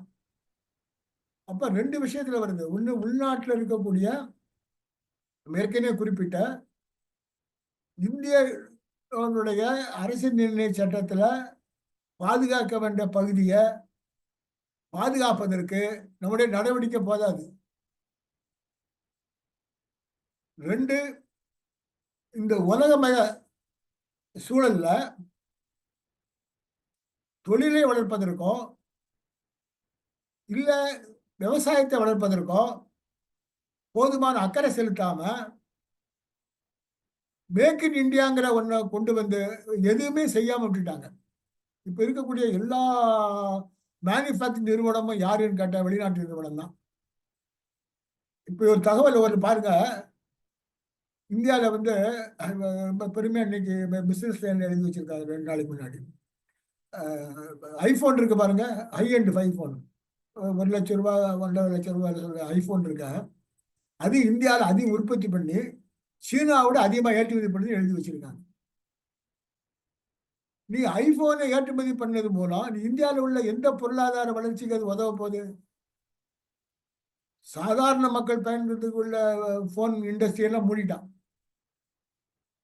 லோயர் இப்போ lower middle class, working class வாங்கக்கூடிய 10,000 15,000 காசு கொடுத்து வாங்கக்கூடிய ஐபோன், இந்த சாதாரண ஃபோன் இருக்க, அதெல்லாம் மூடிட்டான். அப்போ இண்டஸ்ட்ரியல் அவுட்லுக்கும் சரியில்லை. அதுக்கப்புறம் இன்னொன்று பார்த்தீங்கன்னா, எல்லாம் ஏற்றுமதிங்கிற அடிப்படையில் எது ஏற்றுமதி அதுக்கு தான் அவன் கொண்டு வராங்க. இப்போ இந்த பொருளாதார கொள்கையில நமக்கு பாதகமான சூழல் இருக்கிறது என்பதை பற்றி நம்ம தகவல், போதுமான தகவல் இல்லை. இதில் நம்ம அதை சேர்க்க சொல்லணும். மூணாவது சொல்ல வேண்டியது என்னன்னு கேட்டா, ஜனநாயகத்தை காப்பதற்கு, பொதுமக்களோட அபிப்பிராயத்தை திரட்டுவதற்கு நம்ம லெனின் சொன்னதை கணக்கில் எடுக்கணும். நம்ம நிறைய கலைச்ச பிரச்சாரம் பண்றோம், ஆனா எடுபட மாட்டேங்குது. நம்ம உண்மையை ஊடக பொய்கள் அமைக்கிறது. அப்ப அந்த ஊடக பொய்யை எதிர்த்து நம்ம நம்முடைய வார்த்தைகளே மாற்ற வேண்டியிருக்கு. இப்போ உதாரணமா ஒரு சின்ன உதாரணம் என்னன்னு கேட்டா, இதுல வருது ஒரு வார்த்தை, கார்பரேட் இந்துத்துவா கார்பரேட் வருது இல்லையா? நீ இந்துத்துவங்கிற வார்த்தையை பயன்படுத்தக்கூடாது. அதுக்கு பதிலாக மதத்தை அரசியலுக்கு பயன்படுத்தக்கூடிய, ஏன்னா மதம்ங்கிறது அது அதுக்கு நல்ல ரோல் இருக்கு, சில ரோல்கள்லாம் இருக்குது. நீ இந்துத்துவான்னு சொல்லும் பொழுது என்ன பண்றான்னா, சாதாரண இந்து என்ன நினைக்கிறான்னா, ஓ நமக்கு ஒரு பாதுகாப்பு இருக்கு நினைக்கிறான். குறிப்பா மிடில் கிளாஸ் நினைக்குது. அப்ப அந்த வார்த்தையை எடுத்துடணும். இந்துத்துவம் சொல்லவே கூடாது. கார்பரேட் இந்துத்துவம் இல்ல, corporate anti people's policy using religion, மதத்தை பயன்படுத்தி அரசியல் பேசுவது, மக்களுக்கு எதிரான அரசியல் பேசுகிறது. அப்படி வார்த்தைகளே மாற்ற வேண்டியிருக்காது. நம்முடைய சொல்லாடல் அப்புறம் என்னன்னு கேட்டா, அறிவியல் பூர்வமாக நம்முடைய வரலாற்றை சொல்ல வேண்டியிருக்குது. அந்த மாதிரி எந்த பிரச்சாரமும் நம்ம இந்த காலத்துல இந்தியா பண்ணியிருக்கா? இந்தியா ஒண்ணு அதனுடைய பொருளாதார கொள்கைக்கும், அது லிபரல் கொள்கையை பின்பற்றக்கூடிய இந்தியா தான், நம்முடைய கொள்கையை பின்பற்றல. சரி, ரிலீஜியஸ் இதை எதிர்ப்பதற்கும் தப்பான வழியில போய் இப்ப என்ன ஆகுதுன்னா, இந்து முஸ்லீம் ஐடென்டிபிகேஷன் வித்தியாசம் வருது, அவங்களை மோத விடுறாங்க, கிறிஸ்துவர்களுக்கும் இந்துக்களும் மோத விடுறாங்க. இந்த மோதல் என்பது சாதாரணமா இல்லாததை உருவாக்குறாங்க. இப்ப திருப்பரங்குன்றத்துல உருவாக்கி இருக்காங்க. திருப்பரங்குன்றத்தில் இருக்கக்கூடிய கோயில்ல அது ஒரு வகையான இந்து மதம் தான். அது அந்த கந்திரி கொண்டாடுறது, சுஃபி மதத்தினுடைய பின்பற்றுவது, அது முழுக்க முழுக்க இஸ்லாமுக்கும் அதுக்கும் சம்பந்தமே கிடையாது. அது இஸ்லாமில் இருந்தும் இந்து மதத்தில இருந்தும் உருவ வழிபாடுல இருந்து எடுத்துக்கொண்டு ஒரு ஒரு மூவ்மெண்ட் அந்த மக்கள் ஆரம்பிச்சிருக்காங்க. இந்த மதத்தினுடைய பல்வேறு வடிவங்களை எல்லாம் நீ இந்துத்துவான்னு சொல்லி ஒரு இதை அடைக்கும் போது அது மிகப்பெரிய ஆபத்தை உருவாக்குது. எனவே அந்த வார்த்தையை எடுத்துடணும், நம்ம யூஸ் பண்ணவே கூடாது. 2, மோடியினுடைய சர்வாதிகார போக்கு, தனிநபருடைய அதிகாரம். ட்ரம்ப், மோடி, நேதான்யாஹூ, பிரெஞ்சு, அதே மாதிரி அந்த துருக்கியினுடைய தலைவர், இவங்களுடைய ஆக்டிவிட்டிஸ் முழுவதும் பார்த்தீங்கன்னா, உலக அரசியல்ல இந்த 4 பேரும் உலகத்தில் அமைதியை கெடுக்க வேண்டும் என்று, தங்களுடைய ஆதிக்கத்தை நிலைநாட்ட வேண்டும் என்று இவங்க எல்லாம் செயல்படுறாங்க. மோடியினுடைய நடவடிக்கைகளை குறிப்பாக தாக்குற மாதிரி நம்முடைய அதனுடைய கெட்ட குணங்களை எல்லாம் இது பண்ணி எப்படி பப்ளிசிட்டி கொண்டு வராரு, எப்படி தூர விஷயம். 2047 எல்லாம் கிடைச்சிரும். இல்லை அவர் இருப்பாரா நாம இருப்பாரு தெரியாது. அவருக்கு இப்போ அப்போ 100 வயசு இருக்கும். ஒரு வாழ்நாள் வாழலாம் போலுக்கு அவரு. ஒரு பிக்சரை கொண்டு வராங்க. இந்த ஊடகங்களும் இந்த கார்பரேட் ஊடகங்களும் அதுவும் பண்றாங்க. ஏன்னா கார்பரேட் இந்துவான்னு சொல்லக்கூடாது. கார்பரேட் தான், கார்பரேட் ஆதிக்கம் தான். இந்த இந்த இத இந்த நம்முடைய ரெசல்யூஷன் சரியா பதினிக்கலன்னு என்னோட அபிப்பிராயம். அதுக்கான திருத்தத்தை நம்ம கொடுக்கணும். இது என்னுடைய கருத்து. தோழர்கள் வந்து சந்தேகம் காட்டாங்கன்னு சொல்றேன். தோழர் ரொம்ப அருமையா சொன்னீங்க. ஆக்சுவலி நான் எப்படி புரிஞ்சுக்கிறேன்னா, நீங்க அவங்க ஆளும் வர்க்கம் அவங்களுடைய வர்க்க போராட்டத்தை மதத்துடைய வடிவத்துல நடத்துறாங்க. நம்ம அந்த வார்த்தையை வச்சுக்க வேண்டியதில்லை, இந்துத்துவான்னு. அத நீங்க சொல்றீங்க. கரெக்டா தோழர்? கரெக்டா புரிஞ்சுக்கிறேன்னா? அதாவது அவங்க வந்து பொருளாதார போராட்டமா தான் மதத்தை எடுத்து வச்சிருக்காங்க. அது ஒரு மத பிரச்சனையா ஆக்குறது. அவங்க அத பொருளாதார போராட்டங்கிறத மறைக்கிறதுக்கான முகமூடியா பயன்படுத்துறாங்க. அதையே நம்ம சொல்லணும் அப்படின்னு நீங்க கேக்குறீங்க. கரெக்டா தோழர்? அத அறிக்கையில வந்து பொதுவா இந்துத்துவான்னு அவங்க சொன்னா கூட அவங்க வந்து தாராளவாத கொள்கையில அவங்க எக்கனாமிக்ஸ் பாலிசி எல்லாமே எப்படி வந்து பெரும் நிறுவனங்களுக்கு இதா இருக்கு, அடித்தள மக்களுக்கு எந்த இதையும் அவங்க கவலைப்படாம ஒரு பெரும் பணக்காரர்ல உருவாக்குறதுக்கான பாலிசியா தான் பிஜேபி ஸ்டேட் கவர்மெண்டா இருக்கட்டும் டீடைலா இருக்கு அறிக்கையில. மதத்தை அரசியலுக்கு பயன்படுத்துறாங்க.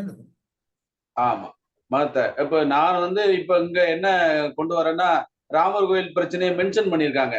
ஆனா ராமர் கோயில் பிரச்சனையை வந்து அவங்களே ஒப்புதல் வாக்கு மூலமா கொடுத்தது எப்படின்னா, மண்டல் கமிஷன் என்ற இதை எதிர்ப்புக்கு எதிராக தான் நாங்க ராமர் கோயில் பிரச்சனையை கிளப்புறோம்னு ஓப்பனா ஒப்புதல் பண்ணி தான் கொண்டு வந்தாங்க. முஸ்லீம்களுக்கு எதிராக கொண்டு வரல. அவங்களே எங்க சகோதரர்கள் இந்து சமூகம் அப்படின்னு சொல்லிக்கிட்டு இருக்கிற குடும்பத்துல இருக்கிற ஒரு பகுதி ஆட்களுக்கு நாங்க எங்க கிட்ட இருக்கிற பயன்களை பகிர்ந்து தரமாட்டோம். இதை கிளப்புனா தான் அதை நீங்க பேச மாட்டீங்கன்னு மண்டலா மந்திரான்னு சொல்லிதான் ரத யாத்திரை போனாங்க. அப்படி சொன்ன பிறகும் ராமர் கோயில் பிரச்சனையா ஒரு மத பிரச்சனையா பாக்குறதுங்கிறது அவங்களுக்கு உதவி செய்யற மாதிரி நம்ம வாசகங்களை போடுறது, நம்ம விவாதிக்கிறது. ஆக்சுவலி இந்த இந்து முஸ்லிம் சண்டை என்று அந்த ஒரு தெர மாதிரி காட்டுகிற விஷயம் என்பது உண்மையில் ஒரு பொருளாதார விஷயம். அவங்க வந்து நம்ம அடித்தள மக்கள்ல, அதாவது வர்க்கத்தால சாதியால அடித்தளமா இருக்கிறவங்க கிட்ட மேற்கூடியா இருக்கிறவங்க நாங்க அடையிற ஆதாயங்களை பகிர்ந்துக்க மாட்டோம், அது கொஞ்சோனா இருந்தாலும் நாங்க பகிர்ந்துக்க மாட்டோம் அப்படிங்கிறதுக்கான வெளிப்பாடா தான் ஒரு பொருளாதார பிரச்சனையா தான் அவங்க மத பிரச்சனையை கிளப்புறாங்க. அத இவங்க இந்து முஸ்லிம் பிரச்சனையா பாக்குறதோ, இந்து கிறிஸ்டின் பிரச்சனையா பாக்குறதோ, அவங்க எப்படி கிளப்ப நினைக்கிறாங்களோ அதுக்கு ஏத்த மாதிரி அவங்க என்ன மாதிரி நரேஷன் கொடுக்குறாங்களோ, எப்படி விவாதம் நடக்குன்னு அவங்க விரும்புறாங்களோ அதே மாதிரி நாமளும் அந்த விவாதத்தை கொண்டு போய் அவங்களுக்கு உதவி செய்யற மாதிரியான விவாதம். அதனால அந்த மாதிரி டோன்லயே எதுவும் இருக்கக்கூடாதுன்னு சொல்றீங்க. கரெக்டா தோழர்? கரெக்டா புரிஞ்சுக்கிட்டேன் நானு? ரிலிஜனை வந்து நம்ம என்னமோ ஆன்டி ரிலிஜன்ங்கிற மாதிரி ஒரு போஸ்ட் இருக்கு பாருங்க. இப்ப சமீபத்துல காட் இஸ் பேக்னு ஒரு அமெரிக்க புஸ்தகம் ஒண்ணு பார்த்தேன்.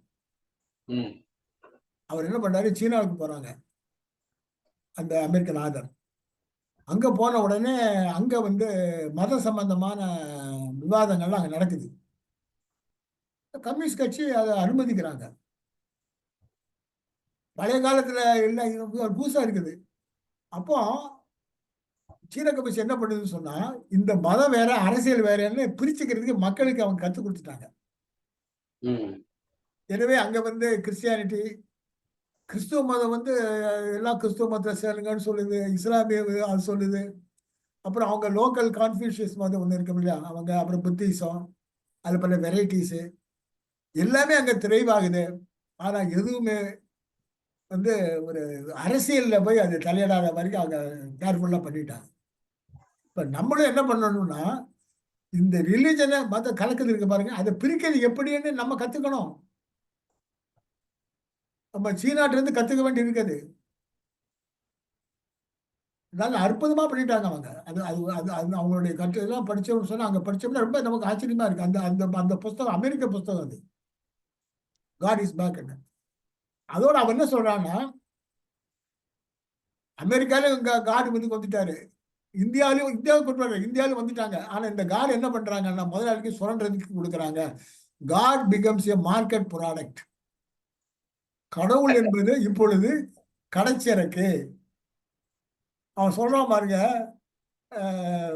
கும்பமேளாவில் ஆதித்யநாத் 2400 கோடி ரூபாய் வருமானம் உள்ள ஒரு துறை ஒரு விழாவாக்குன்னு சொல்றான் அவன். அந்த விழாவுக்கே அவர் 2400 கோடி வருமானத்தை காமிக்கிறான். அப்போ கடவுளே இப்போ வியாபார பொருள் ஆயிட்டாரு. எதைத்தான் விற்க மாட்டீங்கன்னா, கடவுளையும் விற்க ஆரம்பிச்சிட்டீங்க, கல்வியை விற்றீங்க, மருத்துவத்தை விற்றீங்க, இப்போ கல்வியும் விற்கிறீங்க, என்னன்னா நீங்க பண்றீங்கன்னு கேட்கிற அளவுக்கு எல்லாம் வந்திருக்குது. அப்ப இந்த தெளிவு நம்முடைய அரசியல் தீர்மானத்துல இடம் பெறணும்.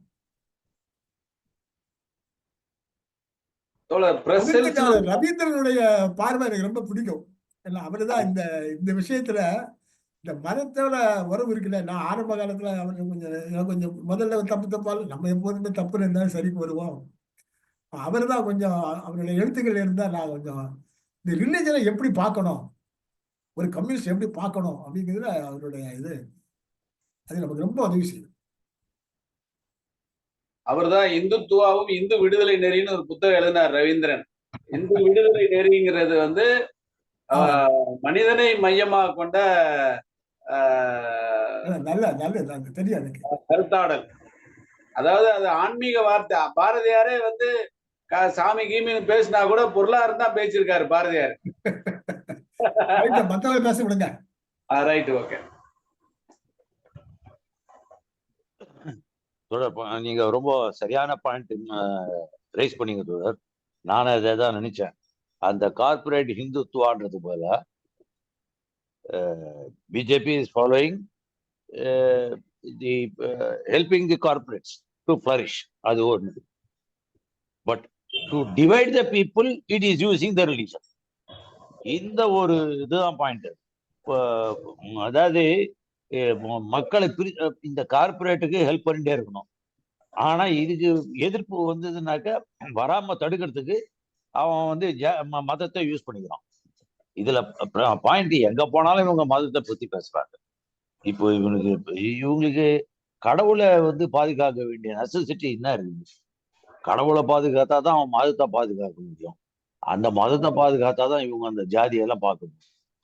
அப்போ நம்ம இதை உடைக்கணும்னாக்க it is a corporate dictated policy as far as economic policies is concerned.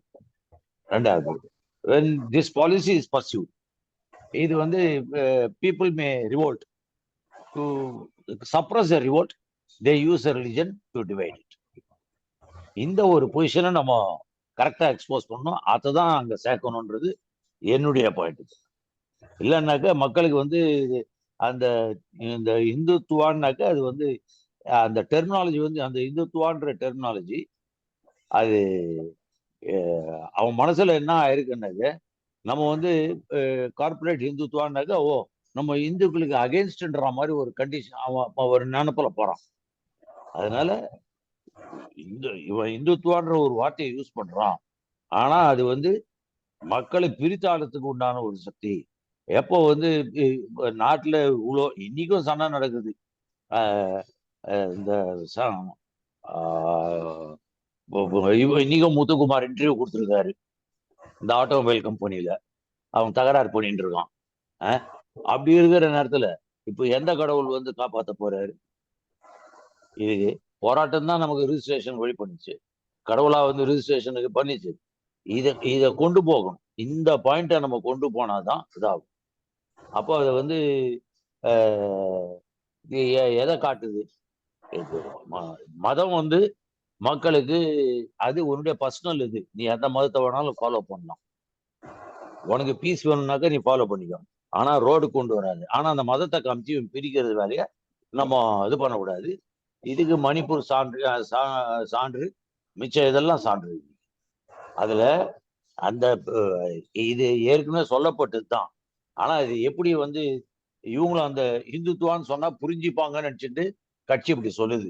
அதனால அந்த இந்துத்துவான்ற டெர்மினாலஜியை மாத்தி தான் இவங்க பேசணும். இதுதான் என்னுடைய பாயிண்ட். தோழர் விஎம்எஸ் தோழர்கிட்ட எனக்கு ஒரு சந்தேகம் கேட்கணும். கேட்கலாமா தோழர்? யாரு? வெங்கடேசன் வெங்கடேசன். பேசுங்க. தோழர் வெங்கடேசன். கேளுங்க. தோழர், இப்ப நம்ம வந்து கார்பரேட் பொலிட்டிக்கல் பார்ட்டி ரெண்டா பாக்குறோம். ஒரு பக்கம் கார்பரேட் பொலிட்டிக்கல் பார்ட்டி. எனக்கு என்னன்னா, அது பிஜேபி என்கிற பொலிட்டிக்கல் பார்ட்டியே ஒரு கார்பரேட் செக்டரா மாறிடுச்சு. அது பொலிட்டிக்கல் பார்ட்டியாவே கன்சிடர் பண்ண வேண்டியது இல்லை. அது முழுக்க முழுக்க ஒரு கார்பரேட்டா தான் இருக்கும் அப்படின்ற மாதிரி தான் எனக்கு தோணுச்சு. அதன் அடிப்படையில் என்ன கார்பரேட்டோட அஜெண்டால லாபம் சம்பாதிப்பதற்காக அவங்க மதத்தை யூஸ் பண்றாங்க.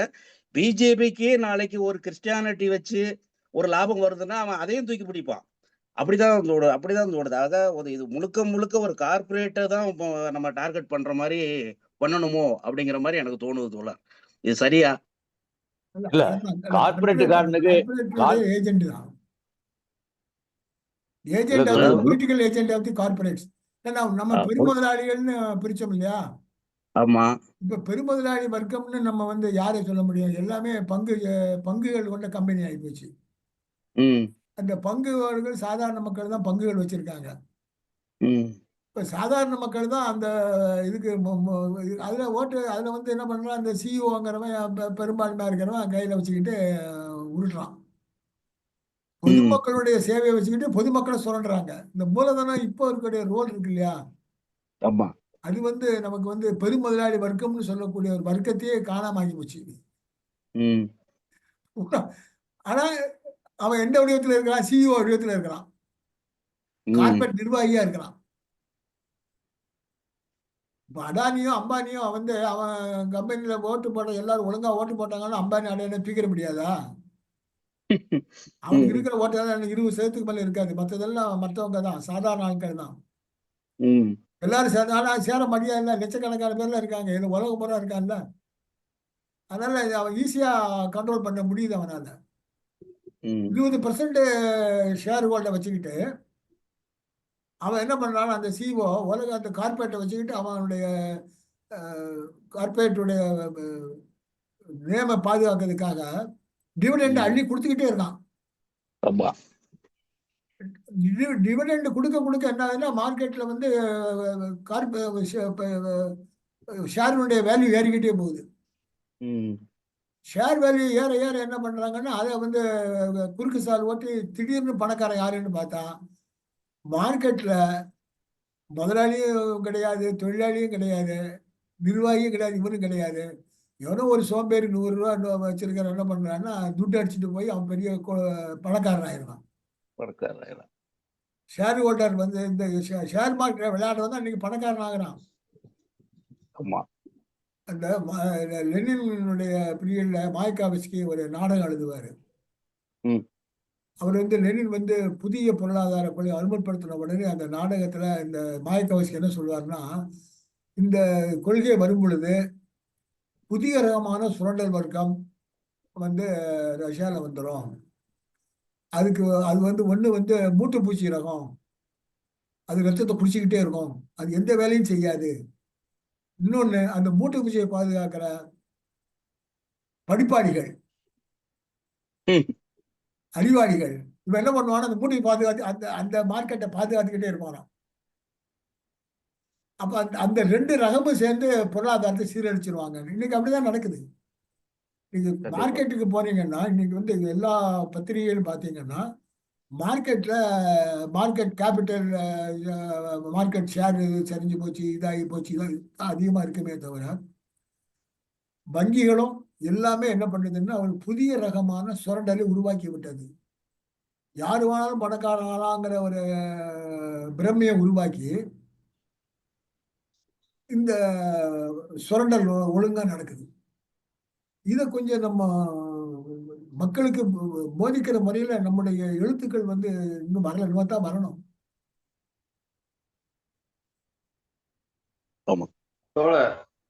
நன்றி தோழர். வெங்கடேசன் தோழர் முடிச்சிட்டீங்களா? நான் விஎம்எஸ் தோழர் கேள்விதான் கேட்கிறேன். முடிச்சிட்டேன் தோழர்.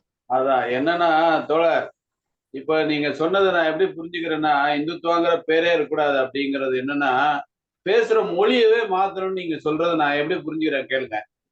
உதாரணமா எங்கல்ஸ் வாழ்க்கை வரலாறு பெருசா எழுதின சோவியத் யூனியன்ல அதுல அந்த புத்தகத்துல ஒரு விவரம் இருக்கு. சின்ன வயசுல இந்த பிலாசபிய அறிவு, இந்த தத்துவ அறிவு உள்ள மிடில் கிளாஸ் இளைஞர்கள் தான் சமுதாயத்தை விடுவிக்கிற சக்தி அப்படின்னு சின்ன வயசுல நினைச்சாங்களாம் மார்க்ஸ் எங்கல்ஸும். அதுக்கப்புறம் இங்கிலாந்தில் தொழிலாளி வர்க்கத்தின் நிலைமைன்னு எங்கல்ஸ் ஃபர்ஸ்ட் புக்ல அவர் வந்து தொழிலாளி வர்க்கம் தான் விடுதலை செய்யற சக்திங்கிற ஒரு முடிவுக்கு போறாரு. அதுக்கப்புறம் வந்து விவசாயிகளை நேசனியா சேர்க்கணுங்கிற புரிதல் வருது. அதுக்கப்புறம் ரஷ்யாவுல புரட்சி நடந்த பிறகு தேசிய இனங்களை பற்றிய புரிஞ்சுக்கணும், அதுக்கான ஒரு கோட்பாடு உருவாக்கணும் அப்படிங்கிற நெருக்கடி வருது. அதுக்கப்புறம் வந்து அது வந்த பிறகு சீன புரட்சி வந்த போது இந்த தேசிய இனங்களை கையாள்றது, இன்னைக்கு பாத்தீங்கன்னா சீன ஜனாதிபதி சீன மக்கள்னு சொல்ல மாட்டாரு, 56 தேசிய இனங்களையும் கொண்ட சீன மக்கள்னு ஒவ்வொரு முறையும் சொல்றாரு. அவங்க 56 தேசிய இனமும் தன்னையும் குறிப்பிடாரு அப்படின்னு அவர் கனெக்ட் ஆகுறாரு ஜனங்களோட. இந்த நகல் தீர்மானம் நான் என்ன சொல்ல வர்றேன்னா, அது வந்து தொழிலாளி வர்க்கத்தின் மீது தாக்குதலை பத்தி ரொம்ப பெருசா பேசுது, விவசாயிகள் பிரச்சனையை பத்தி ரொம்ப அழகா பேசுது. 2 பாரால வந்து ஏதோ உப்பு போட்ட மாதிரி, உப்பு போடுற மாதிரி கூட சொல்ல முடியாது, இலையில ஒரு ஊறுகாய் வச்ச மாதிரி தலித்துகளை பேசுது, பழங்குடிகளை பத்தி ஒரு 2 பாரால பேசுது. இப்போ இத வந்து இததான் திணை அரசியல்னு தோழர் சொல்றாரு. தோழர் நான் ரவீந்திரன் நிறைய டண்டனா எழுதி குவிக்கிறது என்னன்னா, வரலாற்றினுடைய போக்கு. அவன் என்ன சொல்றாங்கன்னா, நீங்க வெறுமே வந்து பாட்டாளி பாரிஸ் கம்யூன், பாட்டாளி வர்க்க சர்வாதிகாரம், நீங்க வந்து பாட்டாளிகள் விவசாயிகள் நேசனி அப்படிங்கிற புரிதலை தாண்டி உலகத்தினுடைய இது வளர்ச்சி போக்கு வந்து மாறிடுச்சு. ஆனா அந்த நரேஷன்லயே நீங்க ஏன் இருக்கிறீங்க? இப்ப இங்க வந்து நேஷனாலிட்டிஸ், மொழிவாரி மாநிலங்கள், இந்த தென்னிந்தியா வட இந்தியான்னு இருக்கிற பண்பாட்டு சிக்கல்கள் எதுவுமே இந்த நகல் தீர்மானத்துல பிரதிபலிக்கல.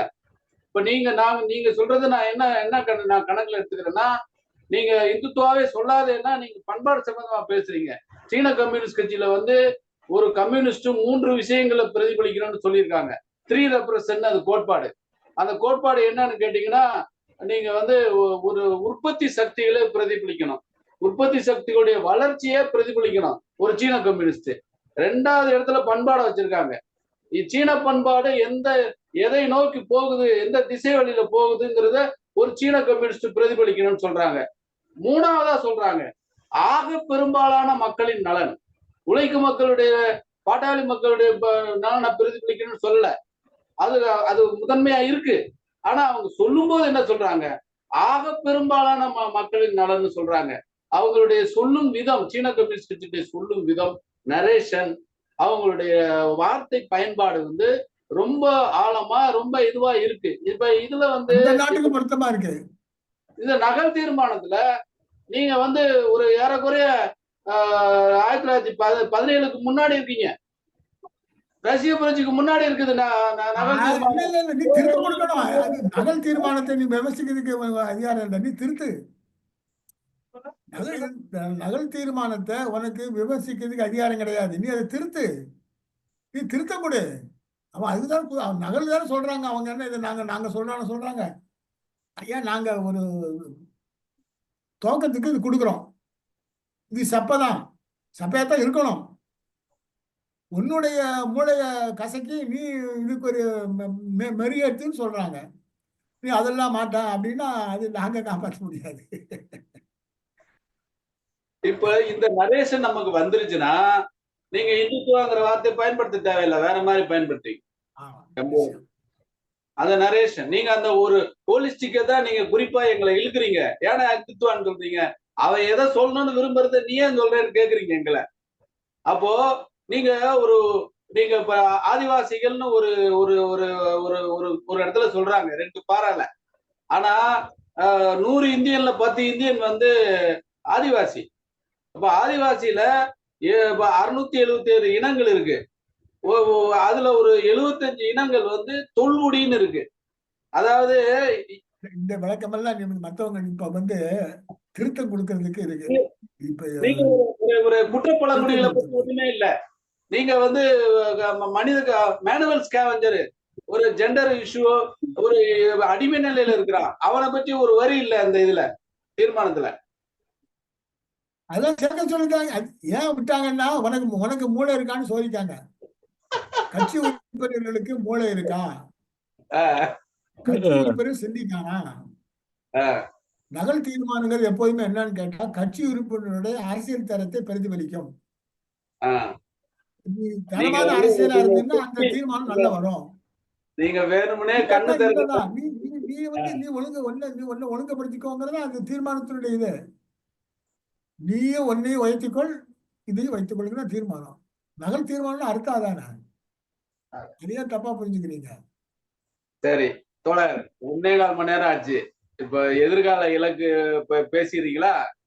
எதிர்கால இலக்கு தானே கடைசி. ரவுண்ட் வந்தா முடிக்கலாம். 1/4 மணி நேரத்துல முடிக்கலாம்னு கேட்டுக்கிறேன். இல்ல எதிர்காலத்தில் டாஸ்க் அதுல போட்டிருக்க டாஸ்க் எல்லாம் கரெக்ட். சரி, அதுல எழுதி வச்சிருக்காங்க இல்ல, அதெல்லாம் கரெக்ட். அந்த டாஸ்க் எல்லாம் கரெக்ட். ஆனா அது செயல்படுத்தக்கூடிய அணுகுமுறைக்கு உள்ள தெளிவு இல்லை தீர்மானத்துல. நீ டாஸ்க் சொல்லிட்ட, ஒரு கட்சியினுடைய முதல்ல கட்சியை பலப்படுத்தணும், கட்சிக்கு மக்களுக்குள்ள நெருக்கத்தை அதிகப்படுத்தணும் எல்லாம் நீங்க சொல்லியிருக்கீங்க. அதை செய்யாமலே நீங்க மற்ற கட்சிக்கு பின்னாடி போய் வால் பிடிக்கிறது போறது அதெல்லாம் தப்புங்கிறது. செயலில் தான் நம்ம தப்பு பண்றோம். டாஸ்க்ல கரெக்டா தான் சொல்லியிருக்காங்க. எனக்கு என்னமோ அதுல ஒன்றும் இந்த டாஸ்க்ல ஒன்றும் அதிக திருத்தம் தேவை இருக்க மாதிரி எனக்கு தெரியல. அதோட லாங்குவேஜ் வேணா கொஞ்சம் இம்ப்ரூவ் பண்ணலாமே தவிர டாஸ்க் நல்லா தான் இருக்குன்னு என்னுடைய அபிப்பிராயம். அப்ப சர்வதேச நிலைமை, தேசிய நிலைமை, டாஸ்க் 3 தான் கொடுத்தீங்க. டாஸ்க்ல வேற எதுவும் பேசுறதுக்கு ஒண்ணு இல்லை. மற்ற தோழர்கள் ஏதாவது இருந்தா கொஞ்சம் தோழர் யாருன்னா பேசுறீங்களா? தோழர் வெங்கடேசன் பேசுற தோழர், ஒரு சந்தேகம் இன்னும். தோழர் பேசலாமா? தோழர், இப்ப இந்த பொலிட்டிக்கல் இப்ப கரண்ட் பொலிட்டிக்கல் பார்ட்டிஸ்ல பத்தி ஒரு அனலைஸ் சொல்லியிருக்காங்கல்ல. இப்ப பிஜேபி பத்தி சொல்லியிருக்காங்க, காங்கிரஸ் பத்தி சொல்லியிருக்காங்க. மத்த இந்த இந்தியா கூட்டணியை வலுப்பட வைக்கணும்னு சொல்லிட்டு திருப்பவும் நம்ம அந்த ஜனநாயக சக்திகள்னு சொல்றாங்களே. இந்த ஜனநாயக சக்திகள்ல நம்ம இதோட ஏற்கனவே நம்மளுடைய அனுபவம் இருக்குல்ல உங்களோட. இவர்கள் கிட்டத்தட்ட லல்லுவை தவிர எல்லாருமே பிஜேபிக்கு பின்னாடி போனவங்க தானே. இவங்க இன்னும் இவங்க போக மாட்டாங்கிறதுக்கு என்ன உத்தரவாதம் இருக்கு? நம்ம இன்னமும் இவங்களை நம்பிட்டு இருக்கோமோ அப்படிங்கிற மாதிரி எனக்கு தோணுது. இது சரியா இருக்குமா அப்படிங்கிற மாதிரி ஒரு சந்தேகம் இருக்கு. இந்த நகல் தீர்மானமே எனக்கு உண்மையிலே என்னன்னு கேட்டா எனக்கு ஒரு பயம் வந்திருக்கு. இந்த தீர்மானத்தை அப்படியே விழுங்கினாங்கன்னா கட்சி ஏத்துக்குச்சுன்னு சொன்னா அது டாங்கே வழியில போறதுன்னு அர்த்தம், அழிவுக்கு. டாங்கேயிசம் இது வேற எதுவும் கிடையாது, மார்க்சிசம். டாங்கே தான் என்ன பண்றாரு, காங்கிரஸோட நம்ம உறவு வைக்கணும்னு சொல்லி மெர்ஜ் ஆகி கடைசியில எல்லாத்தையும் தீர்த்து கட்டி முடிச்சிட்டாரு. இப்போ அதை நம்ம வேறு வரையில காங்கிரஸ் ஒரு பெரிய ஜனநாயகத்துக்கு நம்புற சக்தி மாதிரியே நம்ம கணக்கு எடுக்கிறது. இதுல ஒரு சின்ன குறிப்பு கொடுத்துருக்காங்க காங்கிரஸ் விமர்சிச்சு. அது சும்மா ஒரு பேருக்காக ஒரு இடத்துல. உண்மையிலே என்ன பண்ணணும், காங்கிரஸ் திருந்தவில்லை என்றால் பிஜேபியினுடைய ஆட்சி நீடிக்கும். பிஜேபி வர வர என்ன பண்ணுவான்னா அவனும் செக்குலர் ஆயிடுவான். இதுக்கட நம்ம விட்டு மதத்தை பட்டு பண்ணி எல்லாத்தையும் நம்ம கையில வந்துருத்தேன் ட்ரம்ப் மாதிரி அதிகாரம் பண்ண ஆரம்பிச்சிருவான். அவனுக்கு இதெல்லாம் தேவையே இல்லை. அதனால நம்ம அந்த அறிக்கையினுடைய ஹோல் ஸ்பிரிட்டே என்ன வருதுன்னா, பழைய 23ஆம் மாநாட்டில் என்ன முடிவெடுத்தோமோ காங்கிரஸோட போறதுன்னு. நீ காங்கிரஸோட போயிருந்தா பெங்கால்ல நமக்கும் காங்கிரஸும் சேர்ந்தா இவ்வளவு தோக்கடிக்க முடியாதா? ஓட்டு கணக்கெடுத்தாலும் தோக்கடிச்சிருக்க முடியும். ஏன் நீங்க ஜெயிக்க முடியல? யோசிக்க வேண்டாமா? அதை விட்டுட்டு திருப்பி அதே கொள்கையை நம்ம இப்ப அது ஒண்ணுதான் இருக்குது. எழுதிக்கு ஒருவேளை கட்சியை ரொம்ப தீவிரமா எழுதணும்னா தாக்குதல் வரும்னு கருதுனா வேற மாதிரி எழுதி வைக்கலாம். தோழர், இப்ப காங்கிரஸ் திருந்தவில்லை என்றால் ஒரு வார்த்தை சொன்னீங்க. ஆமா, காங்கிரஸ் நான் என்ன நினைக்கிறேன்னா காங்கிரஸ் திருந்தவில்லைன்னு திருந்தாத ஆணித்தரமா இல்ல இல்ல சொல்றேன். அதாவது காங்கிரஸ் அதன் அடிப்படையில தான் அவங்க போய் கேரளால நிக்கிறது. ஆமா இல்ல இப்பவும் இவன் போற போக்கு பார்த்தா இவங்க ஏங்க காஷ்மீருடைய ஸ்டேட்டஸை பத்தி ஏதாவது இருக்காங்க இதுல இந்த அறிக்கையில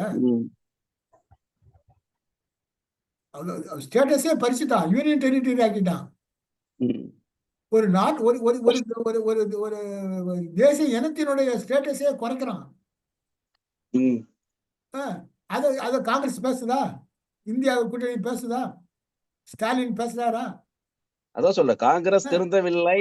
ஸ்டாலின் நீ திமுக எடுங்க, காஷ்மீருக்கு வந்து ஸ்டேட்டஸ் கொடுன்னு வாய்ப்பு சொல்லுங்க வர. இதெல்லாம் நம்ம தானே கேட்கணும். நம்ம இந்த கட்சியை பார்த்து கேட்கணுமா வேண்டாமா? கண்டிப்பா.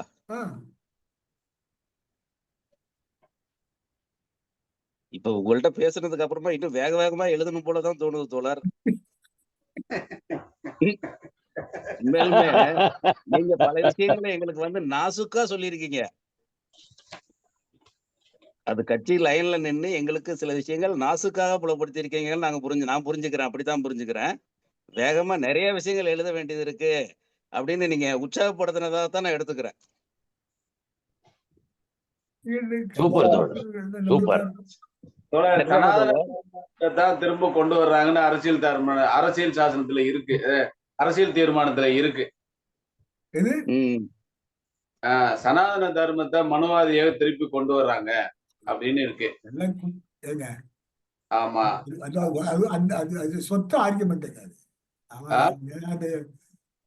கலாநிதியா அவன் என்ன தயாநிதியா அந்த மந்திரியா ஒரு பையன், ஸ்டாலின் பையன் உதயநிதி பேசுறத வச்சுக்கிட்டு இரும சனாதன் அதுக்குள்ள போக வேண்டாங்கிற. நீ அதுக்கே போற? நீ நேரடியா இந்த செக்ஷன்ல இந்த உரிமையை நீ பறிச்சேன்னு சொல்ல வேண்டியதானுங்க. தேர்தல் சிஸ்டத்துல 33% எடுத்துட்டு ஆட்சியை பிடிக்கிறான் ஒருத்தன். சீர்திருத்தவனுங்கிறதுக்கு 2 பேரையும் சேர்த்து வச்சிருக்கீங்க அந்த டாஸ்க்ல. அதே நீ மாத்தலைன்னா நீ வந்து ஒன்னால நீங்க வந்து நம்ம யாருமே பங்கெடுக்க முடியாது. இந்த ஓட்டு வந்த வாக்கு வங்கிங்கிற சிஸ்டம் இருக்கு இல்லையா, அதை பாதுகாக்கிறவன் தான் நிற்பான். அது சாதி அடிப்படையில, மத அடிப்படையில, இல்ல வேதேன்னு ஒரு வட்டார அடிப்படையில வச்சிருப்பாங்களே, அதான் நிற்கும். அரசியல் கட்சியில இங்க பாருங்களேங்க, தனிநபர் தானே உருவாக்குறாங்க. ஒரு ஒரு வர்க்கம் அரசியல் கட்சி உருவாக்கி இருக்கான். இங்க தமிழ்நாடு எடுத்தாலும் சரிதான், நீங்க ஆந்திரா எடுத்தாலும் சரிதான், இந்தியா முழுவதும் பாருங்க, எந்த கட்சியும் அந்த வட்டார கட்சி முழுவதுமே தனிநபர் கட்சி தான்.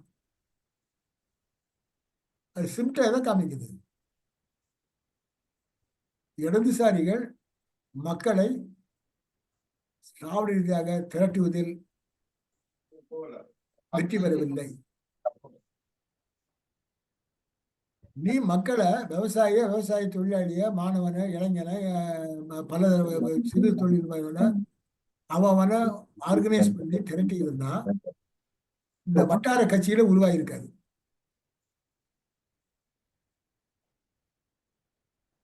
அவருடைய குரலாக நீ நின்று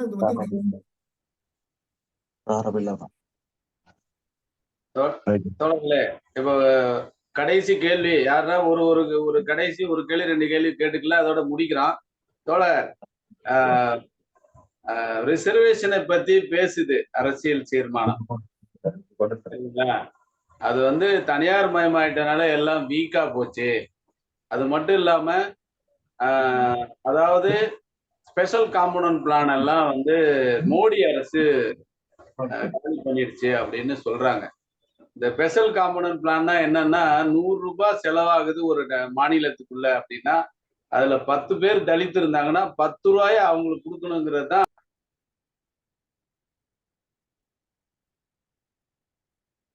ஹலோ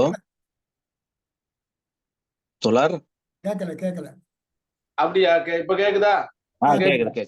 அதான். அதாவது ரிசர்வேஷனை பத்தி அரசியல் தீர்மானத்துல பேசியிருக்காங்க. எக்கனாமிக்கல் வீக்கர் செக்ஷன் பத்தி இல்ல, எக்கனாமிக்கல் வீக்கர் செக்ஷன் பத்தி ஒரு பேசல. வார்த்தை இல்ல, ஒரு ஒரு வார்த்தை கூட இல்ல. ஒரு வார்த்தை இல்ல. கரெக்ட். நீங்க ஒரு கவனப்படுத்தினதுக்கு ரொம்ப நன்றி. அதாவது நன்றி. அதாவது அரசியல் தீர்மானம் என்ன சொல்லுதுன்னா, அந்த ரிசர்வேஷன் வந்து பலவீனம் ஆயிடுச்சு. பழங்குடிகளுக்கும் தலித்துகளுக்கும் இந்த பட்ஜெட்ல நிதி ஒதுக்கீடு பண்ற சிறப்பு ஸ்பெஷல் காம்போனன்ட் பிளான் வந்து பலவீனம் ஆயிடுச்சு அப்படின்னு சொல்லுது. அதாவது அது அந்த அதனுடைய பிலாசபி என்னன்னா, 10 பேர் தமிழ்நாட்டுல தலித் இருக்காங்கன்னா, தமிழ்நாட்டுல 100 ரூபாய் செலவாகுதுன்னா 10 ரூபாய அவங்களுக்கு செலவு பண்ணுங்கிறது பட்ஜெட் கான்செப்ட். அதுதான் ஸ்பெஷல் காம்போனன்ட் பிளான். அது எதுவுமே பிஜேபி மாநிலங்கள்ல இங்க வேலை செய்யல அப்படின்னு சொல்லப்படுது. ஆனா இதுல டேட்டா என்னன்னா, உண்மை நிலவரம் என்னன்னா, நாம வந்து நம்மளுடைய எந்த மாநிலங்கள்லயுமே கூட நாம வந்து அதை அமுல்படுத்தல. அதுக்கு நாம வந்து எங்களுக்கு அதை மீறி நாங்க வேலை செஞ்சோம், அதனால எங்களுக்கு தேவைப்படலன்னு நம்ம சொல்லணும். திரிபுரால எந்த ரிசர்வேஷனும் அமுலாவல. பெங்கால்ல நம்ம மண்டல் கமிஷன் வரும்போது பிற்படுத்தப்பட்டவங்களுடைய அந்த பட்டியலே இல்லை. இங்க ஏழை பணக்காரர் 2 பேர் தான் இருக்கிறான். மண்டல் கமிஷனா இங்க வேணாம்னு சொல்லிட்டாரு ஜோதி பாசு. அதுக்கப்புறம் அந்த வகையில வந்திருக்குது. ட்ரைபல் சப்ளான் கூட போதுமான அளவுக்கு விமர்சனங்கள் இருக்கு நம்ம பேர்லயும். அப்போ அத வந்து எதிர்த்தரப்பு சொல்லுவாங்க. அப்ப இங்க வந்து இது ஒட்டாம அரசியல் தீர்மானத்துல இந்த ஸ்பெஷல் காம்போனன்ட் பிளானு, ரிசர்வேஷன், இங்க தோழர் வெங்கடேசன் சொன்ன மாதிரி 10% அந்த வருமான வரி கட்டுகிற உயர் சாதியினருக்கு வந்து ஏழைன்னு அங்கீகரிக்கணும். அவங்க 8 லட்ச ரூபாய் வருமானம் இருந்தா கூட அவங்க ஏழைன்னு அவங்கள ஒத்துக்கணும்னு நம்ம ஒத்துக்கிட்டோம். காங்கிரஸோட சேர்ந்து பிஜேபியோட சேர்ந்து நாமளும் ஆமான்னு ஒத்துக்கிட்டோம். அதை பத்தி எந்த விவரங்களும் இதுல இல்லை. அப்ப ரிசர்வேஷன்ங்கிறது ஒரு வர்க்க போராட்டத்தை வந்து திசை திருப்புற அல்லது அந்த ஃபீலிங் வராம போற ஒரு விஷயம் அப்படின்னு ஒரு நிலைப்பாடு நமக்கு இருந்துச்சு அப்படின்னு சொன்னா, அதை வந்து நம்ம 10% இதுக்கும் நாம வந்து அமுலாக்கணும். 10% ஆட்களுக்கு கொடுக்கும்போது நம்ம ஆதரிச்சுட்டு மற்றவங்கள வந்து இதை வந்து அறிக்கையில துண்டா தனியா நிக்குது, ஒட்டாம அந்த பகுதிங்கிறது என் கருத்து. உங்களுக்கு ஏதாவது எனக்கு பதில் இருந்தா சொன்னீங்கன்னா நான் வந்து கேட்டுப்பேன். இதோட முடிக்கலாம்னு நினைக்கிறேன். இந்த இடஒதுக்கீடு வந்து ஒரு ஏமாத்துன்னு. இடஒதுக்கீடு என்பது ஆமாங்க, பேசிக் என்ன, கல்வியும் மருத்துவமும் ஆமா அடிப்படை உரிமை. ஆமா, அதை நீ ஏத்துக்கிட்டு எல்லாத்தையும் படிக்க வை, தன்னால வருவான். வேலை கொடு. அடிப்படை உரிமை கல்வி, படிப்பு, வேலை அடிப்படை உரிமைன்னு கொண்டு வா. அது வரைக்கும் அது வரைக்கும்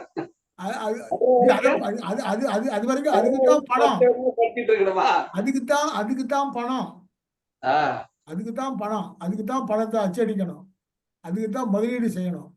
ஆசிரியர்களுக்கு நல்ல சம்பளம் கொடுத்தா நல்ல ஆசிரியர்கள்லாம் வருவாங்க, நல்ல டாக்டர்லாம் வருவாங்க. எல்லாத்துக்கும் உண்டு.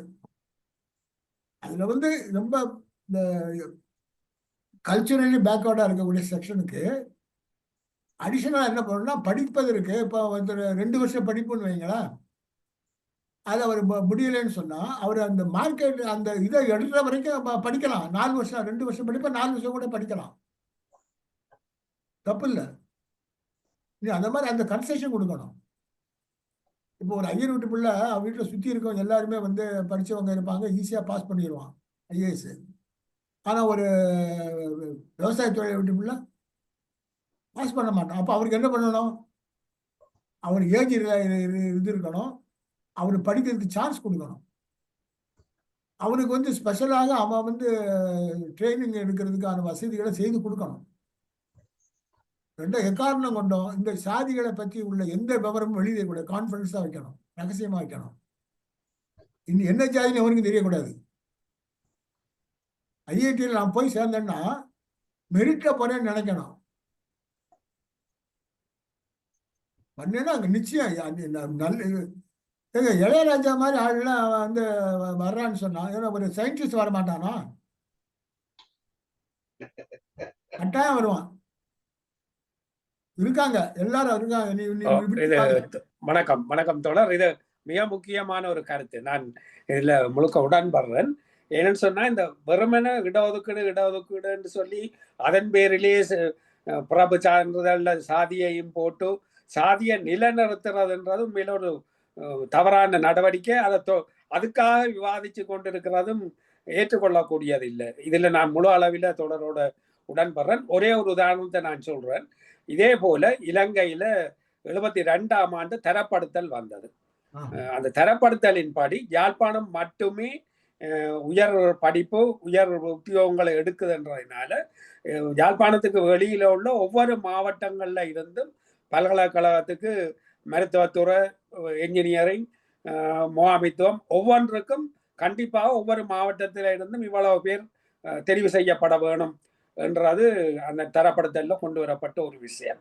அதுக்காகத்தான் யாழ்ப்பாணம் இந்த இன போராட்டம் என்றது கையில் எடுத்து இந்த 30 வருஷங்களுக்கு பிறகு 30 வருஷம் நடந்த யுத்தத்துக்கு பிறகு யாழ்ப்பாணம் இப்ப 2 வருஷத்துக்கு முதல் கல்வி உயர் பல்கலைக்கழகங்களுக்கு போன மட்டங்கள் என்று வச்சு பார்க்கக்குள்ள யாழ்ப்பாண மாவட்டம் இலங்கையில கடைசி மாவட்டம்.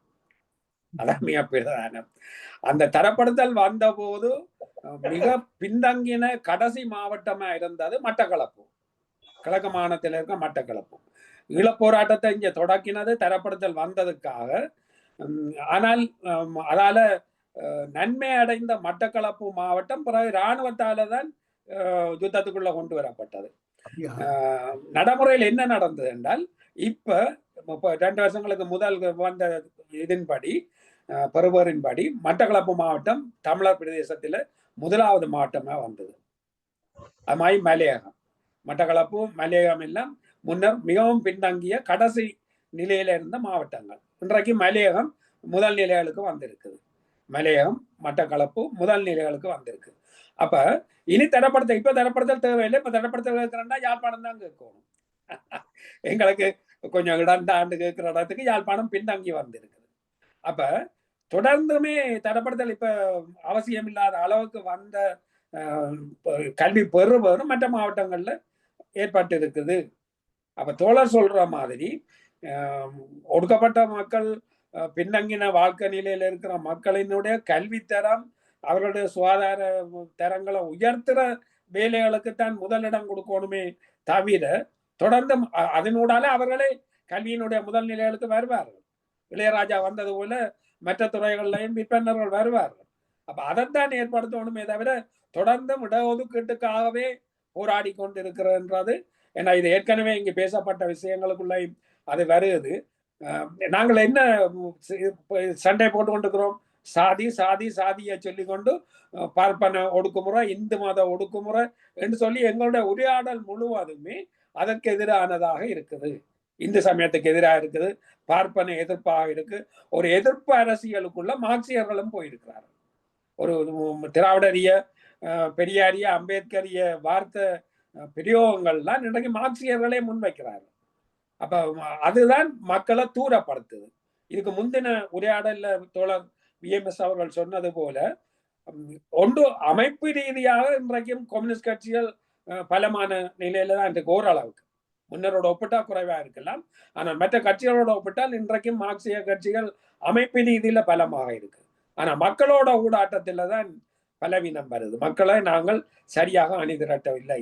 ஏன் சரியாக அணிதிரட்டவில்லை என்றால் நாங்கள் இந்துத்துவத்துக்கு எதிராக, பார்ப்பனியத்துக்கு எதிராக, இந்து மதம் சனாதனத்துக்கு எதிராக என்றெல்லாம் நாங்கள் போராடி கொண்டிருந்தால் மக்கள் எங்களை விட்டு தூரத்தான் போவார்கள். அப்ப நாங்கள் இந்த எங்களோட இருக்கிற ஊழியர்களை திருப்திப்படுத்துறதுக்காக இந்து எதிர்ப்பு, இந்துத்துவ எதிர்ப்பு, சனாதன எதிர்ப்பு பேசுவோமாக இருந்தால் நாங்கள் மக்களை தூரப்பட்டு கொண்டுதான் போவோம். அப்ப முதல் எங்கட ஊழியர்களை சரியான உரையாடல்களுக்கு கொண்டு வரணும். இது நீதிராஜன் அதை அழகா சொன்னார். எங்களுடைய பேசும் மொழி எவ்வாறாக இருக்கும் என்று அந்த இடத்துக்கு ஊழியர்கள் மாற்றப்படணும். ஊழியர்களை பெரியாரிய அம்பேத்கரியர்கள் ஐக்கியப்பட வேண்டிய சக்தி. அவர்களை நான் எதிரிகளா பார்க்க இல்லை. ஆனால் அவர்கள் பேசுற வார்த்தைகள்ல நாங்கள் உரையாட இயலாது. எங்களுடையது மார்க்சிசம், மத எதிர்ப்போ, பார்ப்பன எதிர்ப்போ, எதிர்ப்பு அரசியலோ எங்களுக்கு உரியதா இல்ல. நாங்கள் ஒரு புதிய பண்பாட்டை உருவாக்க வேண்டியவர்கள். இது ஒரு மிக நல்ல உரையாடல். நாங்கள் தொடர்வோம். நன்றி. தோழர் ரவீந்திர தோழர்கிட்ட ஒரே ஒரு சின்ன ஒரு தோழர், உங்களுடைய கருத்து எனக்கு முழுக்க முழுக்க நல்ல சிறந்த இதை கொடுத்திருக்கு. வெங்கடேசன் தோழர் அன்மியூட் பண்ணுங்க. தோழர் ரவீந்திர தோழர், எனக்கு ரொம்ப கிளியரா இந்த விஷயங்கள் புரிஞ்சிருக்கு. இப்ப எனக்கு நீங்க சொன்னதுல இருந்து எனக்கு ஒரே ஒரு சந்தேகம் மட்டும் வருது. இந்த தரப்படுத்துதல் அப்படிங்கறத படும்போது எப்படி முதன்மை இடமா இருந்தா யாழ்ப்பாணம் கடைசி இடத்துக்கு போய் கடைசி இடத்துல இருந்து மட்டக்களப்பு முதன்மை இடத்துக்கு வந்து நிக்குதோ அப்படின்னு சொன்னீங்க. அப்ப அதை பார்க்கும்போது தரப்படுத்துதல் என்று தரப்படுத்த பண்ணும்போது ஏற்கனவே தரமா இருக்கிறவன் பின்னாடி போகாம பாத்துக்க வேண்டியது இருக்கும் இல்லையா? இல்ல, பின்னால போனது எங்களுடைய தவறு. நாங்கள் உடனே ஆயுதத்தை தூக்கினோமே தவிர சரி மற்ற மாவட்டத்துல உள்ளவனும் முன்னுக்கு வரட்டும்னு நாங்க பார்க்கல. என்னுடைய நான் உத்தியோக ஆக்கிரமிப்ப எல்லா மாவட்டங்களையும் வச்சு கொள்ளவன், அது தடுக்கப்பட்டால் ஆயுதம் ஏந்துவன் என்று ஆயுத போராட்டத்துக்குள்ள போய் ஓரளவுக்கு படித்த தரப்புகள் வெளிநாடுகளுக்கு போன பிறகு இங்க உள்ளவர்கள் அந்த யுத்த மனோபாவத்தில தான் இருக்கிறார்கள். அல்லது நாங்களும் வெளிநாடுகளுக்கு போவோம் என்ற கனவுகள்ல இருக்கிறார்கள். நாங்களாக கல்வியை துறந்தோம். நான் 2 வருஷங்களுக்கு முந்தி என்றுதான் சொன்னேன். இந்த 2 வருஷங்களுக்குள்ள இது கண்டுணரப்பட்டு திரும்ப பேசப்பட்ட கருத்து எங்களுக்கு பெரிய பாடமே. ஆமா, இந்த வருஷம் நல்ல பருவம் வந்திருக்கு இல்லையா? ஆமா ஆமா ஆமா. தோழர் விஎம்எஸ் தோழர், இந்துத்துவாவை எதிர்கொள்ள அறிவாளிகளை திரட்டுவோம்னு சொல்லியிருக்காங்க அரசியல் தீர்மானத்துல. அந்த அறிவாளிகளுடைய உரையாடல் மக்களை அணிதிரட்டுறதா இருக்கணும். அது டாஸ்கெல்லாம் நான் தப்பு சொல்ல மாட்டேன். டாஸ்க் சொல்ல மாட்டேன். டாஸ்க் அமல்படுத்தக்கூடிய செயல்படும் முறைதான் சரி. ரவீந்திரன் தோழர் வந்து மூலதன அறிவாளிக்கு புரியல, ஆனா தொழிலாளிக்கு புரிஞ்சிச்சுன்னு சொல்லுவாரு. மாவோ மக்களிடமிருந்து கத்துக்கிட்டு மக்களுக்குன்னு சொல்லியிருக்காரு. மாவோ மக்களிடமிருந்து மக்களுக்கு. சீன கம்யூனிஸ்டத்தின் மிகப்பெரிய இது வந்து மக்கள் என்னும் கடலில் நீந்து மீன்கள் நாங்கள். எவ்வளவு பெரிய வாசகம். நீங்க இந்துத்துவாவை எதிர்கொள்வதற்கு மக்களிடம் போறது முதன்மையா இருந்து அறிவாளிகளையும் இணைச்சுக்கலாம். டிடி கோசாம்பி அறிவாளிகளுக்கு மக்களுக்குமான உறவை இந்த உப்பளத்துக்கு உப்புக்கு சொல்றாரு. நான் தயிர் உர ஊத்துறதோட சொல்றேன். தயிர் பால் நல்லா பக்குவமா இருக்கும்போது தயிர் உர ஊத்துறோம் பாருங்க, அந்த உரமோரு அதுதான் அறிவாளிங்க. அறிவாளிகளுடைய அதிகபட்ச முக்கியத்துவமே அந்த பாலோட ஒன்னா கலக்கிறது தான். அந்த பால்ல ஊத்துனோண்டு தயிர் தான் அறிவாளிங்க. அவங்கள வச்சு எல்லாம் பண்ண முடியாது. அறிவாளிகள் மக்களோட எப்படி முழுக்க ஒன்னா கலக்குறாங்களோ, மக்கள் மூலமா தன்னை வெளிப்படுத்திக்கிறாங்களோ, அவங்கதான் வந்து இந்துத்துவாவை எதிர்கொள்வாங்களே ஒழிய அறிவாளிகள் வந்து இந்துத்துவாவை எதிர்கொள்ள மாட்டாங்க. மக்கள் தான் இந்துத்துவா எதிர்கொள்வாங்க. இல்ல, அறிவாளிகள் வந்து இப்போ அவனுக்கெல்லாம் சேவை செஞ்சுக்கிட்டு இருக்காங்க. அவன் அங்க அவன் முதலாளிக்கெல்லாம் சேவை செஞ்சுக்கிட்டு இருக்கான். அவன் ஒரு கூலி, அவன் மூலதனத்துக்கு அடிமை. அவன் அந்த அடிமையா இருக்கிறத பெருமையா கருதுறான். அதாவது முட்டா பேல நீ வந்து நீ ஒரு உழைப்பாளி தான்டா, உன் உழைப்புனால தான்டா உனக்கு சம்பளம் வருது. அதை நினைக்காம நீ வந்து மத்தவனை சுரண்டுறதுக்கு நீ அடிமையா போறிய. அதுல விடுபடு. அடிமை புத்தியிலிருந்து அறிவாளி விடுபட வேண்டும். அறிவாளிக்கும் அங்க ஒரு கல்ச்சுரல் புரட்சி தேவைப்படுது, கலாச்சார புரட்சி. சீனால கலாச்சார புரட்சி நடந்திருக்கு இல்லையா?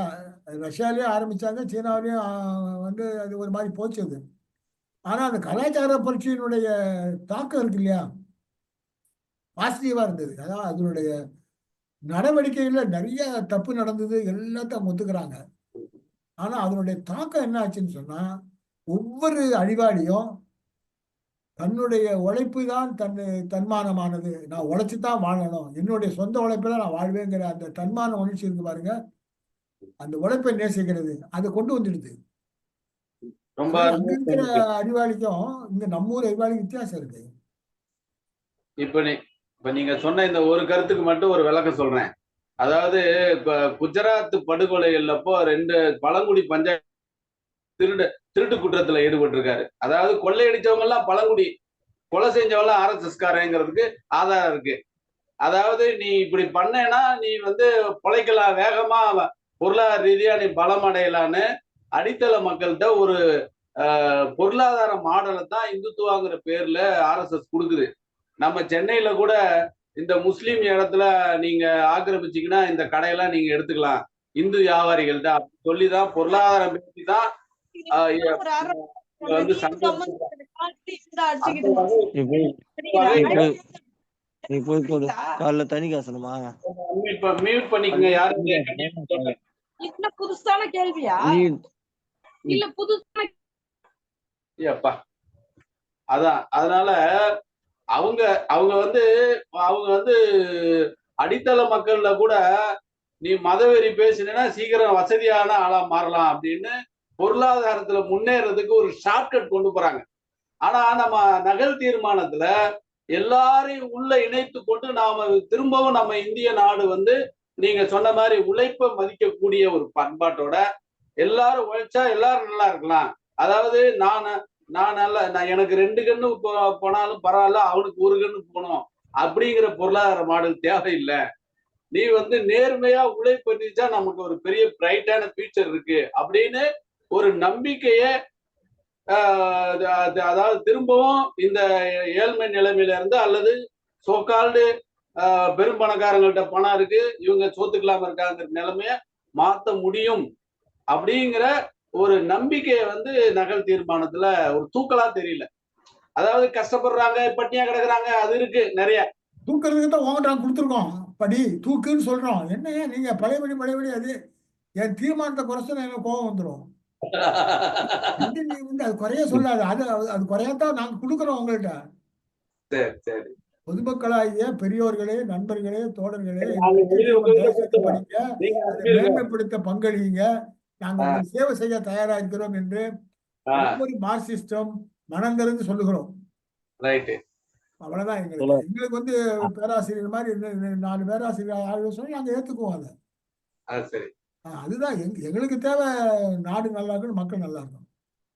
ரைட்டு தோழர், 1.25 மணி நேரம் பேசியிருக்கோம், கூட்டத்தை முடிச்சுக்கலாம்னு கேட்டுக்கிறேன். தோழர் வேதராஜன் தோழர், அறிவாளி என்பவன் உழைப்பை நேசிக்க ஆரம்பிச்சுட்டானா அவனும் உழைப்பாளியா இருப்பான், அறிவாளின்னு தனியா நிக்க மாட்டான். இங்க பிரச்சனை அதுதான். இவன் அறிவாளி தனியா நின்றுட்டு இருக்கான், அறிவாளி தனியா உழைப்பாளி தனியா நின்றுட்டு இருக்கான். நான் எனக்கு அப்படி தோணுது. சரியா? ஓகே, ரொம்ப நேரம் ஆயிடுச்சு, ரொம்ப நன்றி. ஜான்ரா வாசிட்டு இருக்காங்க. ஆமா தோழர், ஜான்ரா வாசிக்கிறான் எல்லாரும். அதான் அபூர்வம் லெப்ட் ரைட்டர்ஸ் சொல்லக்கூடியவங்க விரல் விட்டு எண்ணிடலாம். இப்ப ரவீந்திர மாதிரி எவ்வளவு பேர் நீங்க வந்து தமிழ்நாட்டு ஒரு ஆளு காமிங்க. அதாவது யாழ்ப்பாணத்தில் இருக்கக்கூடிய பேராசிரியர் ரவீந்திரனை மாதிரி இன்னொரு ஆளு நீ தமிழ்நாட்டு ஒரு அறிவாளியை காமிங்க, ஒரு ப்ரொஃபஸரை சொல்லுங்க. தோழர், எங்க தோழர் அருணன் இருக்காரு 75%. I don't agri. இல்ல நான் தோழர் ரவீந்திரனை உழைப்பாளியா பார்த்துட்டு இருக்கேன், நீங்க அறிவாளியா சொல்றீங்க. ஜனவாதத்தினுடைய குரு அவரு. நான் அதை ஒத்துக்கவே மாட்டேன். இவர் மாதிரி பாப்புலராக ஒரு விஷயத்தை பிரசன்ட் பண்ற மாதிரி ஒரு ஆளை சொல்லு, ஒத்து கிடையாது. ஆனா தங்களுடைய நாலேஜ் என்ன பண்றாங்க, இனவாதத்துக்கு சர்வ் பண்றாங்க. நீங்க பேராசிரியர் கருணானந்தன்ல இருந்து பேராசிரியர் அருணன் வரைக்கும் அவங்க என்ன பேசுறாங்க, திராவிட மாடலையும் தமிழ் பெருமையும். நீ திருவள்ளுவர்னு ஒருத்தர் குரல் எழுதுனதா சொல்றாங்க, அது அவர் எதிராக இருக்கட்டும். அந்த குரலை நீங்க வந்து அது ஒண்ணுதான் வசதினா, இப்ப நவீனத்துல எதையும் பத்தி பேசாமலே நாங்க அந்த காலத்துல பண்ணினோம், அந்த இப்ப நீ என்னடா, நீ இன்னைக்கு நீ என்ன ஒரு பேராசிரியர் காமிங்க எனக்கு, ஒரு கல்லூரி பேராசிரியர், ஒரு சயின்டிஸ்டை காமிங்க, ஒன்றும் கிடையாது. ஓப்பனா மார்க்சிஸ்ட் சொல்லக்கூடிய யாராவது பேராசிரியர் இருக்காங்களா? நான் மார்க்சிஸ்ட், என் கொள்கை தான் அப்படி சொல்லக்கூடிய ஒரு பேராசிரியரை காமி. நான் ரெட் செல்வெட் போடுறேன். அவங்க வீட்டில் போய் நான் வந்து அவங்க வீட்டை தூத்தி பெருக்கி சர்வ் பண்ண தயாரா இருக்கேன். அப்படி ஒரு பேராசிரியர் சொன்னார். அந்த குருகுலத்தில் போய் இருப்பாங்கல்ல, சிஷியெல்லாம் போய் வேலை செய்வாங்கல்ல, வேலை செய்ய துணி துவச்சி கொடுக்குறேன். ஒருத்தரை காமிங்க. சரி, நம்ம அதுதான் இன்னைக்கு பேராசிரியர்களை அட்டாக் பண்றதுக்கு ஒருத்தர் வரலையேன்னு.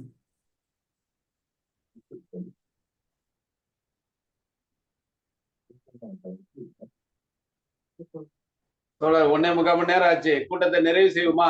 என்ன நிறைய பண்ணிக்கலாம்.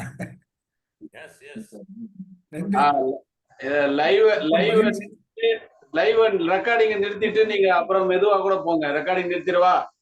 நிறுத்திடலாம். இல்ல நம்ம முடிச்சிடலாம். முடிச்சிடலாம். ரைட், நன்றி, ரொம்ப நன்றிங்க. தோழருக்கு ரொம்ப நன்றி. அனைவருக்கும் நன்றி. நன்றி.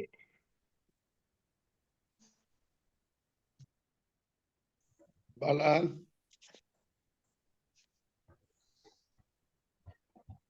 நன்றி நன்றி நன்றி தோழர். நன்றி.